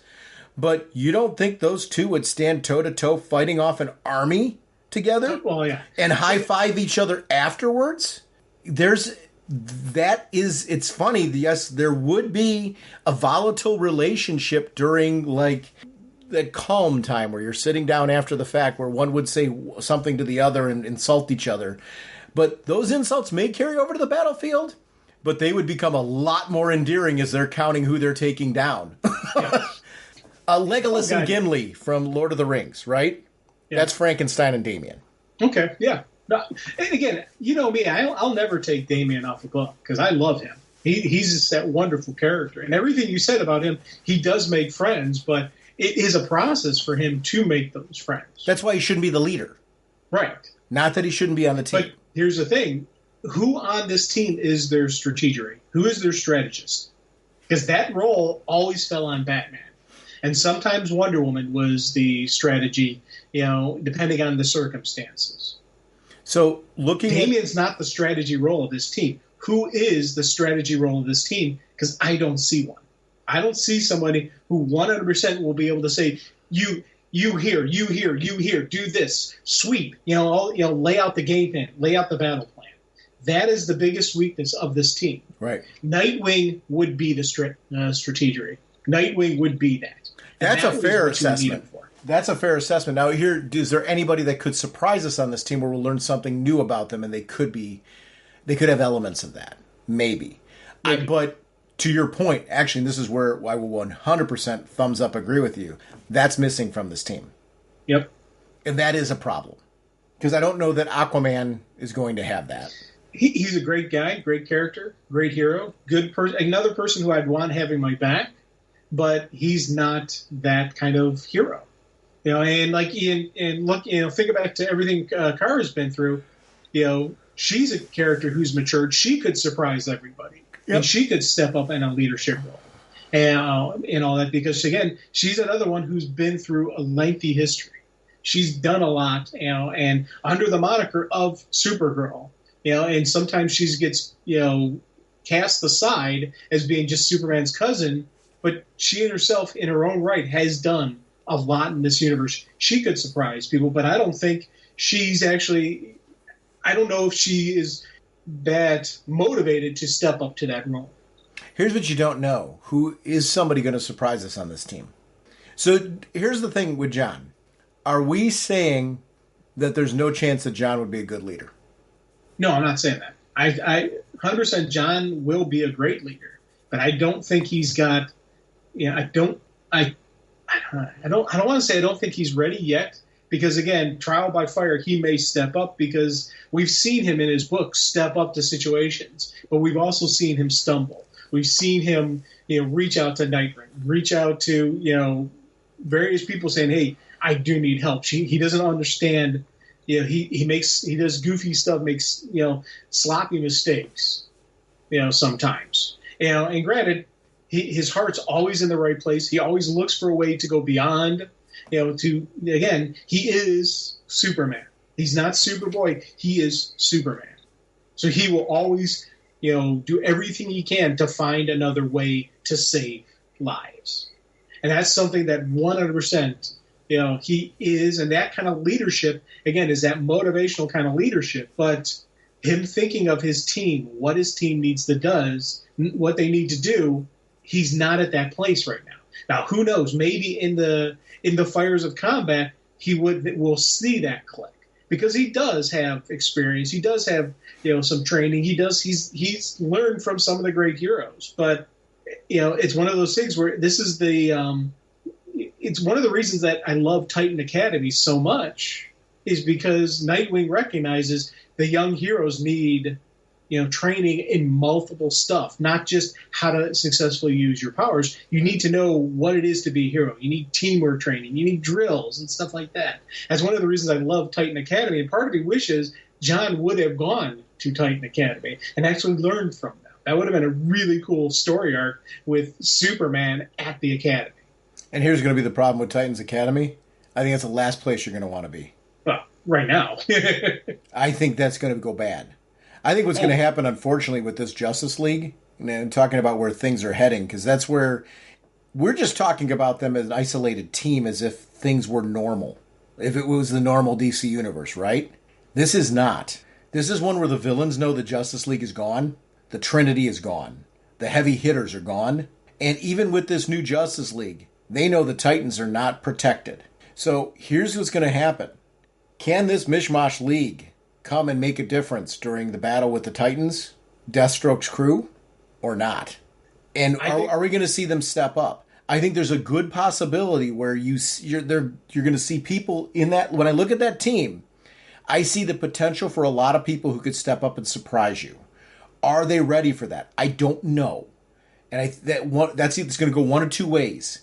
Either they're going to learn by succeeding because of the ability to persevere and fight on, or they're going to learn by failure and the ability to not let failure stop them from continuing to move forward. I hope it's not failure, because failure in this case is going to be catastrophic, because the battle that's coming that we're seeing, I mean, this is laying out this battle with the Teen Titans. They're being attacked right now. So yes. This Justice League, if they're going to insert themselves into that battle, it's going to be now. We're going to see a real trial by fire. Do they have the chops? There's certainly some heavy hitters there. There's certainly some skill there. We could see a team that is untried that could surprise.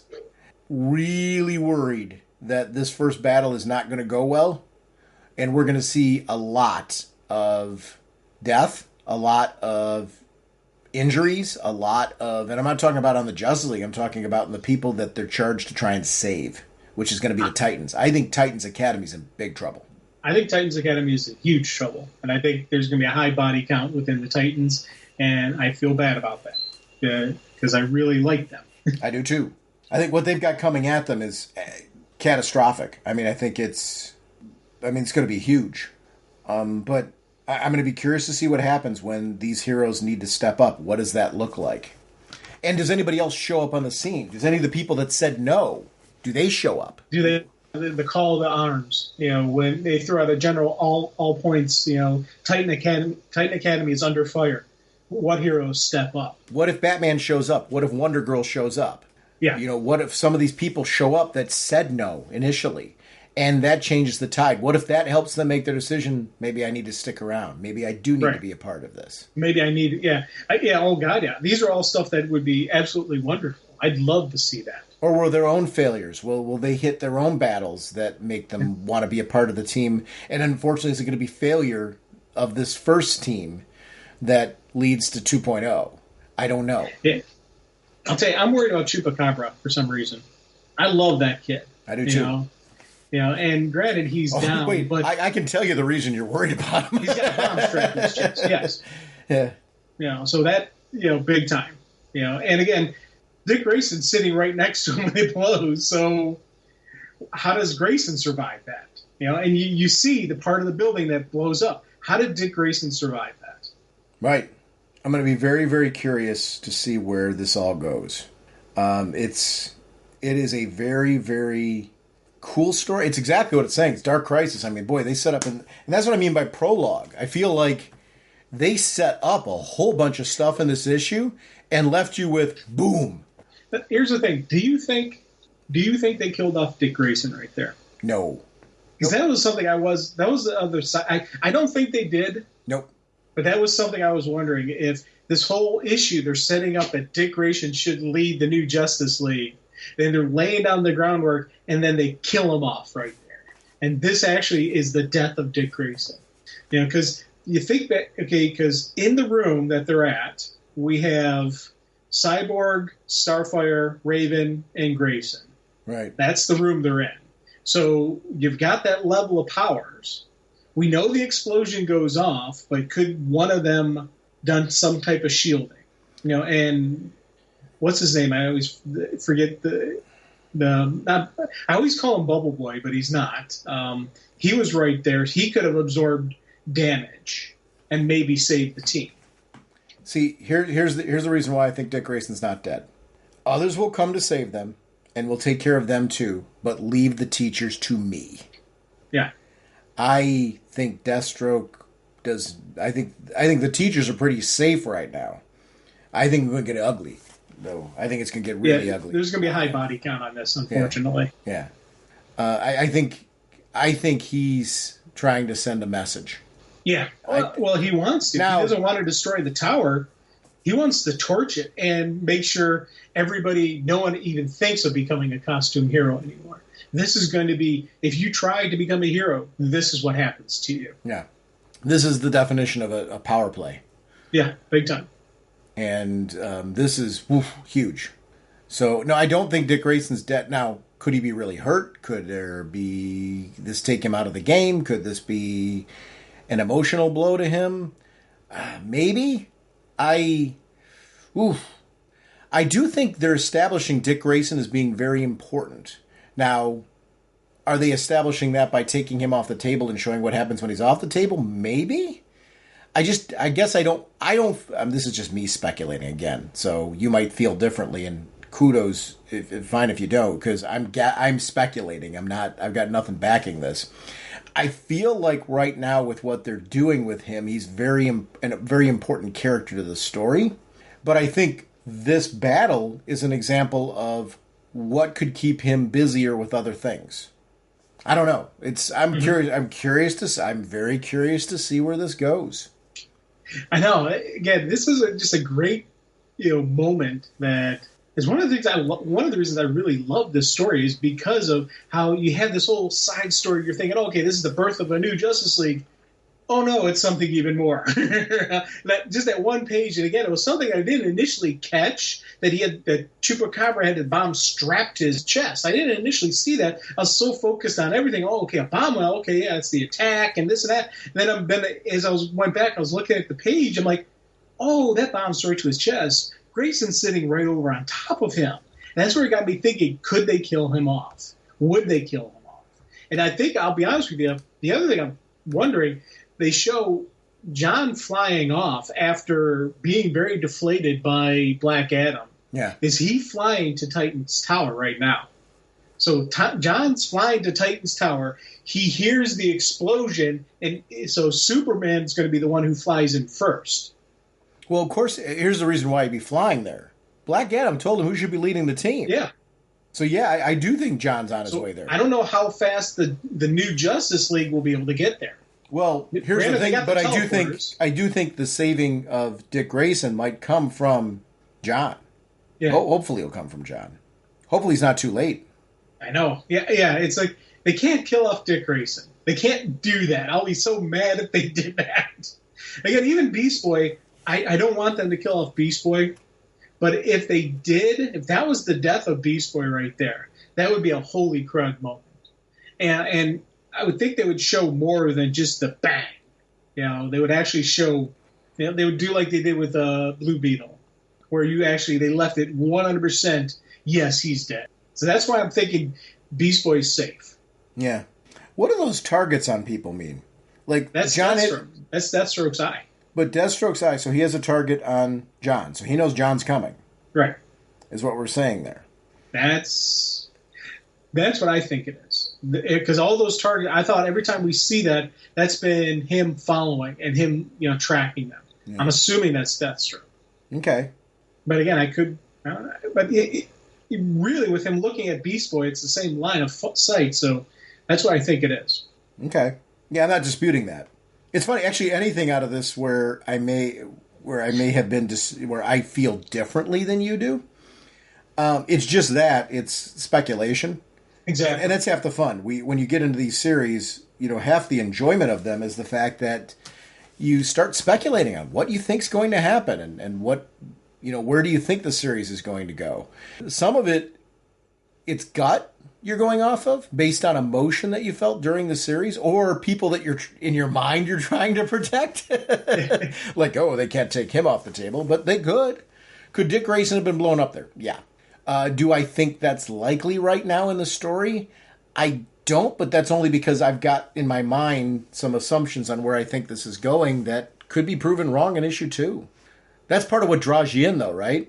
Oh. It's it's your thirst for, am I right? Is there validation there? Or what surprises are they going to throw at me where I was wrong? And that's where this series has me hooked. And that's what I meant earlier when I started talking about the surprise of this first issue. I feel like there were a lot of things I walked in speculating on what I thought Dark Crisis was going to be or how I thought this was going to go that were surprising in this, like where they headed in a different-ish direction. And ish, sometimes it's just you swerved a little bit over to the left. And I didn't see that coming. And that because I had so in my mind crafted where I thought this was going. And there was a number of things that were validation and comfort food as far as where I thought this series was going to go, and it did. But there were just as many surprises in this that I really found refreshing.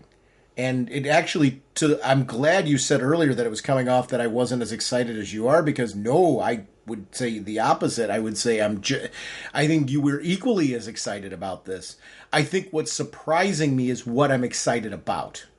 And I think that's always fun when you hit a series and you think you're going to be excited about A, and instead you're like, I didn't know B was going to be a thing, and I'm really excited about it. And that's what this has for me. It was very, there was things that were surprises in this. Here's a thought that just popped in my head as we're talking. Okay, so we got the ending where Pariah is sitting there and he's building his machine, using it to reconstruct the multiverse. And they do a great thing showing all the shattered planets, the infinite multiverse. Right, yeah, recreating the infinite multiverse. And what he did there was off of the death of the Justice League, that energy. What if he's going to take the energy, other heroes dying, and use that? Hope. The hope. Because he talks about that, how, look at them, believing Black Adam, so full of hope. But hope is the greatest force in the multiverse, isn't it? One we will turn into a weapon. And I'm wondering, what if the explosion that did, air quotes around, kill Dick Grayson. But Pariah takes that energy. So basically making it not, occur. And he's using that energy to rebuild the multiverse. So right now we just have these bubbles. But what if there's going to be more bubbles? And Nightwing will be a bubble. And so-and-so will be a bubble. And Beast Boy will be a bubble. And all these different energy, because he's taking that energy and he's channeling that energy into recreating the multiverse. And that's how we get these people coming back. That's how we get Dick Grayson getting blown up but coming back. Yeah, I don't know. Yeah, it's just a thought that popped in my head just like 10 seconds ago as we're talking, about could they kill off Dick Grayson? I'm like, yes, they could, and here's how they could bring him back. Could they kill off John? Yeah, they could. Again, using that logic, they could kill off every hero, channel the energy into the bubbles, and then having the final champions of the Dark Crisis save all the heroes who are in a bubble. Earlier in the book, there was a target looking at Superman and Batman talking. There was a target looking at Wonder Girl and Superboy talking. Yeah. But here's the thing. Now I'm wondering, was that Deathstroke or was that Pariah? Dude, that's Pariah. I don't think those targets are Deathstroke's eye. I think the targets are Pariah. 100% those targets are Pariah. You're right on that. Yeah, that's Pariah. Because when we were looking at the targets, I started fishing back, and there are targets littered throughout the issue. Yeah. Right back to the Flash and Superman team up. And if you go back to the Pariah page, it's the second to last page, you see that he's the watching Wally everything. and Barry conversation. I mean, Wally and Hal conversation. Yeah. He's watching everything. Yeah. This is great. Oh, God, yeah. Yeah. Those bullseyes, those are Pariah. Oh, cool. Yeah. So, again, there's a chance that we can save all these people and kill them off and save them at the same time. So, I'm happy. And think about it. This is just, we don't know what's going to happen. And I love that. I love the fact that we've got all these different theories on what's going to happen. And in the end, it could be something completely different. So, this is, for me, has just been an absolute wonderful ride. And there's more to come. This is just the beginning. This is the beginning. Yeah. This is issue 1. Yeah. Good stuff. Now I can get out of here. Our next discussion is on Batman Superman World's Finest. Issue number 3. The writer is Mark Waid, with Dan Mora on art and cover. Tamara Bonvillain, Bonvillan, on the colors. Aditya, last name is Bidikar letters. Lucio Carrillo and Rafael Sarmiento and Jorge Corona and Matt Hermes on the variant covers. Dave Wheel goes on associate editor. Paul Kaminsky is editor. Batman created by Bob Kane with Bill Finger. Superman created by Jerry Siegel and Joe Shuster by special arrangement with the Jerry Siegel family. And apologies to name butchering, where I didn't feel like spelling everybody's single name, so I just gave it a shot. I love Mark Waid. I really love the writing of Mark Waid. 100%. This is an example of just an amazing writer who just gets it. I was so happy when I heard this series was going to be written by Mark Waid, because having the chance to have a monthly with Mark Waid writing DC characters, it doesn't matter what it was. Mark Waid, monthly book, DC, yep, go. I just have missed seeing his regular work at DC. So I'm thrilled that he's got this book because of it. 3 issues in. This is a cool series. I didn't know what to expect from it, other than I knew it was going to be team-ups between Superman and Batman. This story really is touching on some interesting things. It's magic and demons and concepts of hell. How Superman and Batman as a team need each other. They both bring skills to the table. The weaknesses of one are strengths of the other. And this series really highlights that relationship. And you see why they have such respect for each other. But I also love that it's not limited to just the dynamic between Superman and Batman. It's also their partners. Yeah. And how they interact with each other, which isn't always as clean. No, not as clean. Grayson. Mark Waid is really good at writing character. Yes. And it's something that I think is a strength of this series. There's a lot of personality to this book. That's something that is really, really strong in this piece because you care about them.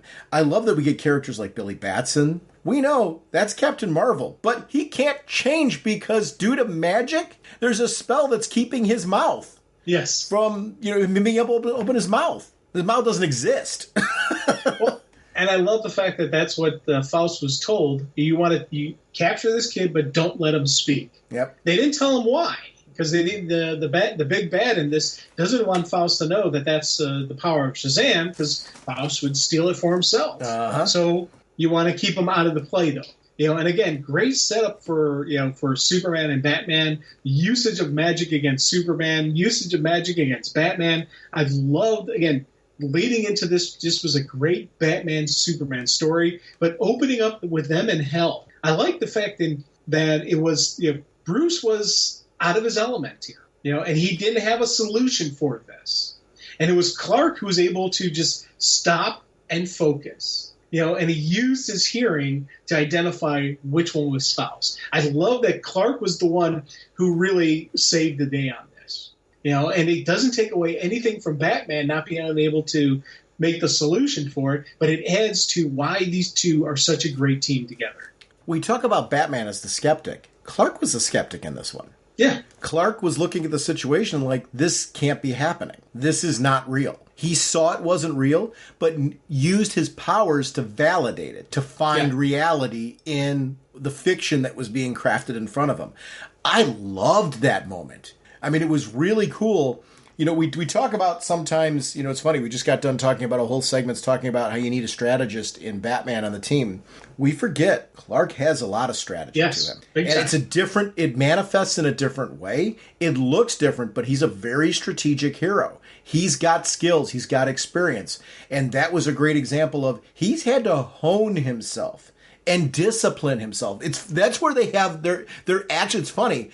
Bruce honed himself to be the combatant that he is, right? Through lots of training, years of discipline. Clark also understands years of having to discipline yourself because of his power set. Yes. And I love where you get to see, for as much, I just got done talking about strengths and weaknesses and differences between the two. These are some similarities where these two can relate with discipline and the idea of discipline, why it's important, and how it takes time and practice to get yourself to where you need to be.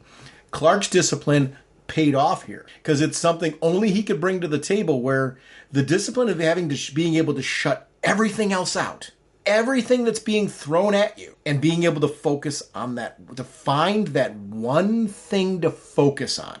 Because in recent years in particular, there's been a big focus on his hearing, right? And what it means to have super hearing, and how it can be an overwhelming thing, but then turning it into a tool. I love how Mark Waid took that and manifested it here.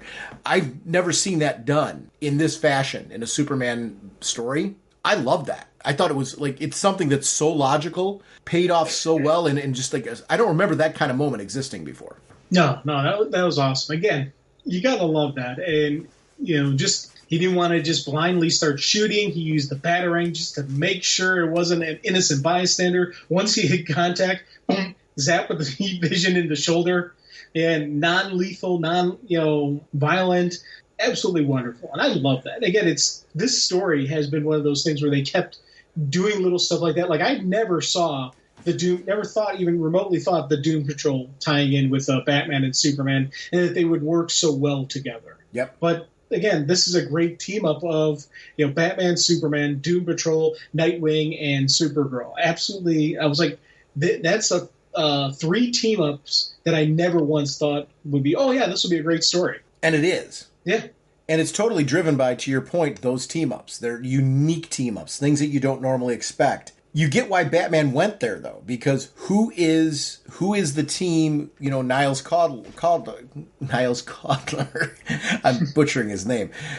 Niles is one of those doctors who has experience with the unusual. He is the one that can speak to this particular situation. I love the reason why he was brought into this. Yeah. Totally made perfect sense. It was a very, very good use of the Doom Patrol. Yeah, big time. And, think about it, because the last issue, Clark was infected with that kryptonite, cocktail pumping through his veins. Calder was the one who was able to cure him. Well, Negative Man was able to blast that out of him. So, again, then you're adding to everything. This is that, they each have their own little part to it. It was a beautifully laid out plan. I love, again, the usage of Doom Patrol in this one, where they're going after the general. And I was like, again, I've probably read books with this guy in it, but I don't remember him at all, because he seems like he's a regular enemy of the Doom Patrol. But the concept that they did with this, where you have this guy who's immortal, but he's got dementia. So he doesn't remember anything he's done. He doesn't remember, like, oh, that's absolutely wonderful. That right there would just be sheer torture, because there'll be moments when he would have he'll probably have his mind back, and he has his mind back, and then he realizes what's going on, and then it slips away again. And he'll go through that, and this is an immortal person dealing with that. That is just absolutely beautiful poetic justice to him. Here's what Mark Waid does well, too, and this seems like such a corny little thing for me to have focused on. He explained the short pants and pixie boots evolving into pants. Like, we've seen different variations, especially since the New 52 and Rebirth, of this evolving history where Batman and Robin, Dick Grayson Robin, wore pants. Well, Mark Waid's like, well, he did both. And in the passing moment in this story, he's established the fact that, well, both are true. Which now he said every story you read before happened. They're all there. He wore them. He wore both. It's all good. I love when writers do that.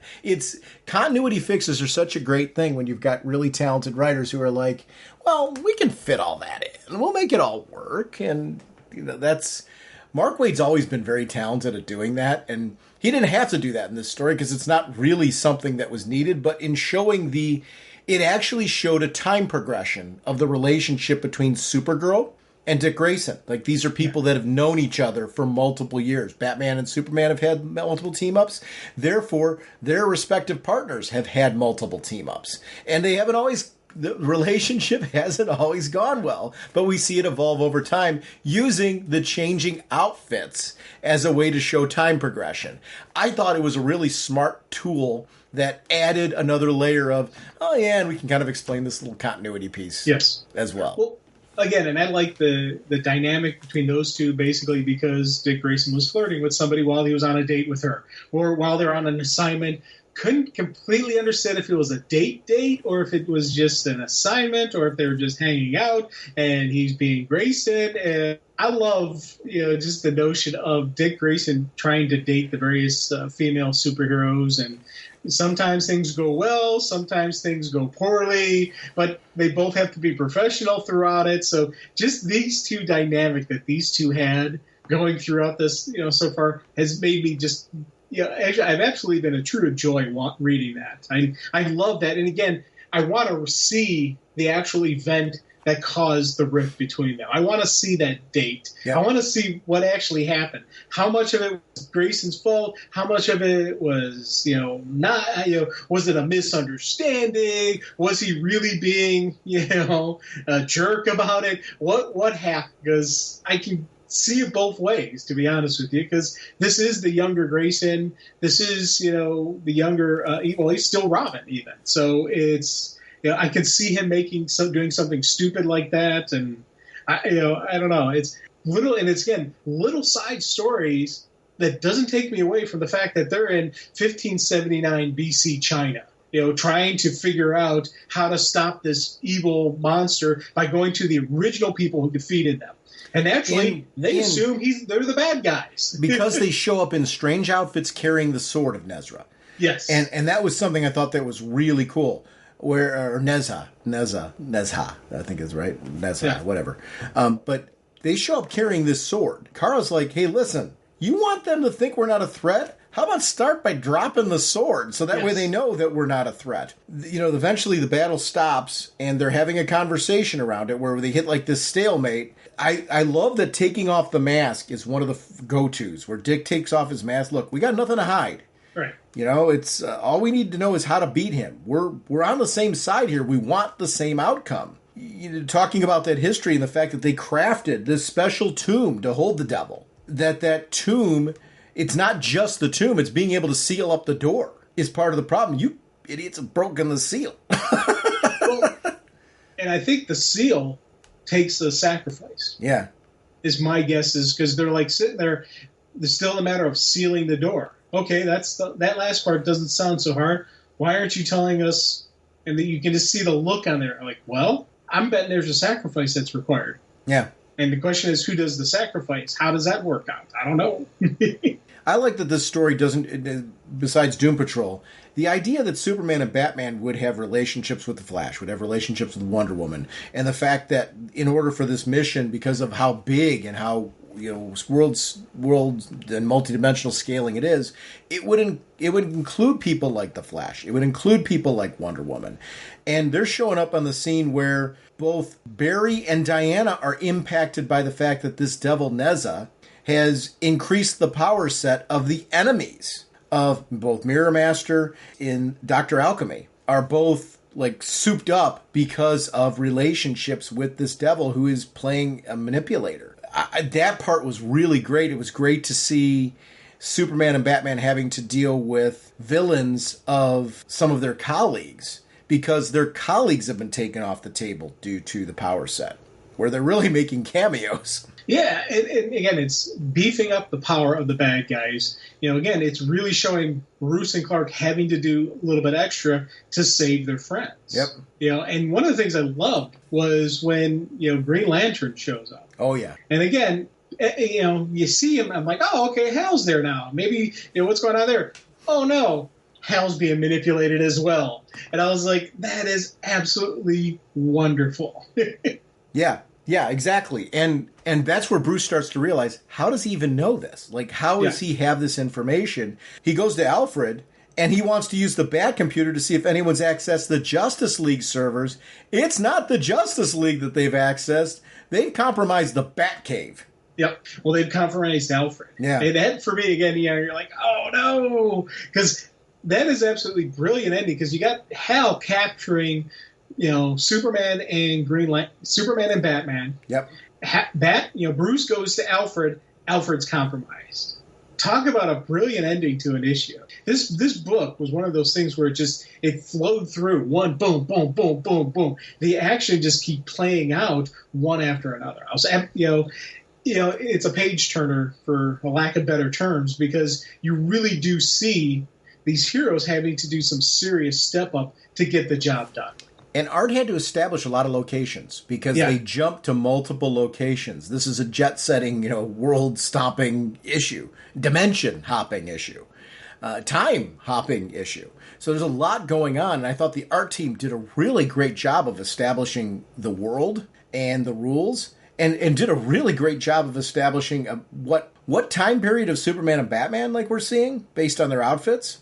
I thought it was really, really kind of cool to see that relationship there. I really, really enjoyed this. It's an important book because the team ups between the two of them are always fun. But this feels like this has got the fun factor back of what I always liked about the original World's Finest. To get that back with a modern flair to it is something that was pretty important to me. I didn't realize how much I wanted this book until I had it. Now, is this an ongoing or is this a limited series? Ongoing. Ongoing? Cool. And Mark Waid insisted that it was, well, I insisted I wasn't part of the conversation. My understanding is that Mark Waid really wanted this to be a continuity book. So this isn't like an Elseworlds thing. These are actual stories that are happening. I'm going to be curious to see if the book touches on modern stuff, current stuff. Yeah, where it's going to, if it's going to play into what's going on right now and or not. I really, really liked this. Like the 3 issues of this, to your point, page turner. All 3 issues were page turners. This is one, don't miss this book if you didn't grab it, because it's a unique title and fun. It's a fun big book. time. And it fits in that we know how early on this is in the universe. Mm-hmm. So yes, this is continuity, but it's early continuity because Dick Grayson's still Robin. Mm-hmm. He's no longer Pixie Boots and shorts Robin. He's now in the pants costume. So we're getting near the end of his Robin run. Alfred's still alive. So you've got all the, you're seeing where it falls into line in continuity. So it's kind of neat that it's in continuity, but it's early continuity, so everything that's currently going on is still going on. And to your point, maybe we will get a current storyline out of this world's finest. So could Nera or Neza, whatever his name is, the devil, Neza, did he absorb part of Alfred there? And is this how we get Alfred back? Everything you look at, how do we get Alfred back? I agree with you. Can he put him in a cyborg? Is that how he gets back? Is he? Yes. I really enjoyed this one. I like that the new villain, I can't pronounce the villain's name, but I like that we've got this new, at least I think it's a new villain. We've got this new villain, and it's somebody that plays into the weaknesses of both heroes, where you really see that they need each other. This is a story that establishes a villain in a plot line where they couldn't do this independently. They need each other. And we're seeing also that we're seeing their powers or their skill set being used in unique ways. It's almost like they're learning from each other. Right. And I like seeing that about their relationship. Their relationship's not just one of filling in strengths and weaknesses of each other. They also trust each other, learn from each other, and grow and adapt because of each other. And I like that aspect of the relationship, too, that's being established here. It really is very cool buddy cop. Yes. And these two always play well together. They're a good team up. Yeah. And that's something I always like, I like seeing in a Batman-Superman story. Sometimes you'll get where they'll throw out other world's finest, where it's Batwoman and Nightwing, or Supergirl and a Robin, or something came up like that. But for me, these two do have such a great dynamic together. So I'm happy that we're getting this solid thing. But again, as I'm saying that, I'm loving the Supergirl and Robin story. That's part of this, and I'm loving the usage of the Doom Patrol in this. So it's not just about Batman and Superman, but I do love seeing those two work together. And then, like, next issue, 2 against the world. So everybody's going to be after Batman and Superman because they're now getting fed information that Neza is using them now. So all the heroes of this time are going to be told, oh no, Batman and Superman have been compromised. You got to take them down. So we're going to have everybody after them now. So, I'm looking forward to issue 4 on this one. Agreed. Great molecules! They're programming the computers for a chain reaction to blow up that atomic pile! I would like to remind everyone about our show voicemail line. It's 1-440-388-4434 or Dr. Norge on Skype. We love having you part of our show. RagingBullets@gmail.com is our email address. RagingBullets.com is our show website. That's where you'll find news on all the episode releases and contact information, the About Us section where you can contact us through gaming platforms and social media. Also, there are links to our Twitter and our Facebook fan page, which our website pushes out to. We are also linking there to, and we're proud to be a part of, an amazing Facebook group community. We pull from that every episode now for our Speeding Bullets section to talk about the news. And I want to thank Jared and really everybody in the Facebook group community that posts regular content. They're helping us with information in that section. It's really Speeding Bullets is a team effort, and I want to thank everyone for participating in that. We are sponsored, as always, by DCB Service and InStockTrades.com. Mr. Segulin, what's going on over at DCBService.com? We have the Dark Crisis, World Without a Justice League, Green Lantern one-shot, 40% off, only $2.99, and DC vs. Vampires, hardcover, Volume 1, 50% off, only $12.49. Thank you, DCBS. Over at InStockTrades.com, Legion of Superheroes, 5 years later, Omnibus hardcover, Volume 2, $150 regularly for this 1,328-page book. 50% off, only $75. Thank you, DCB Service and InStockTrades.com, for continuing to support our show. I want to remind everybody of our contest. Our contest ended June 8th. Next episode, I'm hoping to be able to announce the contest winners. I want to thank everyone who's been participating behind the scenes. Like I said, this was a participation contest. So the cool part is I have a lot of things to pull from where I want to make sure to include as many people as I can. If you're worried that I'm going to miss you, send me an email, because I want to make sure that you're included in the contest. My goal there is to include everyone that's been doing things behind the scenes to participate. That's the purpose of this contest. We will be doing another contest in July, and we're going to have a different theme. It's actually going to be a little longer form for the contest. We're going to run it for a couple months. And I want to include contests back on the podcast. I think it's kind of a fun way to bring some excitement to comics and build some anticipation of some books you could win. Our next episode, Jim and I are going to be back, and we're going to be talking about Multiversity, Teen Justice, and Poison Ivy. We will see you then. Bye. All right, you guys. Are you ready to sing your song? I'd say we are. Yeah, let's sing it now. Okay, this should be fun. Now get ready for your cue. Okay, Sean? Okay. Okay, Jim? Jim? Jim! Okay. Raging Bullets time is here. We talk about what we hold dear. Comic books and TV shows. Superheroes and their clothes. Justice League and so much more. I just love Green Lantern Corps. We talk about the books we've read with spoilers straight ahead.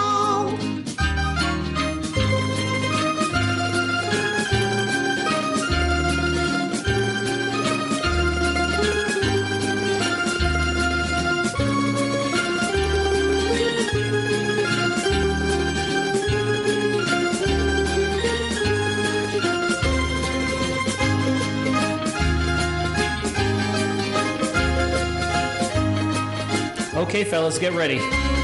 That was very good, Sean. Naturally. Jim, you're a little flat there, so be careful. Jim? Jim? Jim! Okay. Justice League and so much more.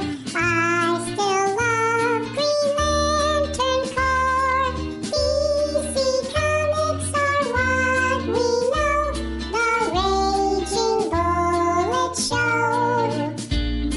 DC Comics are what we know. The Raging Bullet Show. Excellent job, guys. Let's sing it again. Yeah, let's sing it again. No, that's enough. Let's not push it. Push it. What is that? Yeah, what are you talking about? No, I didn't mean anything by that. I think we did it right Jim, there. Like, how long do you want the song to go? Look, it's our production.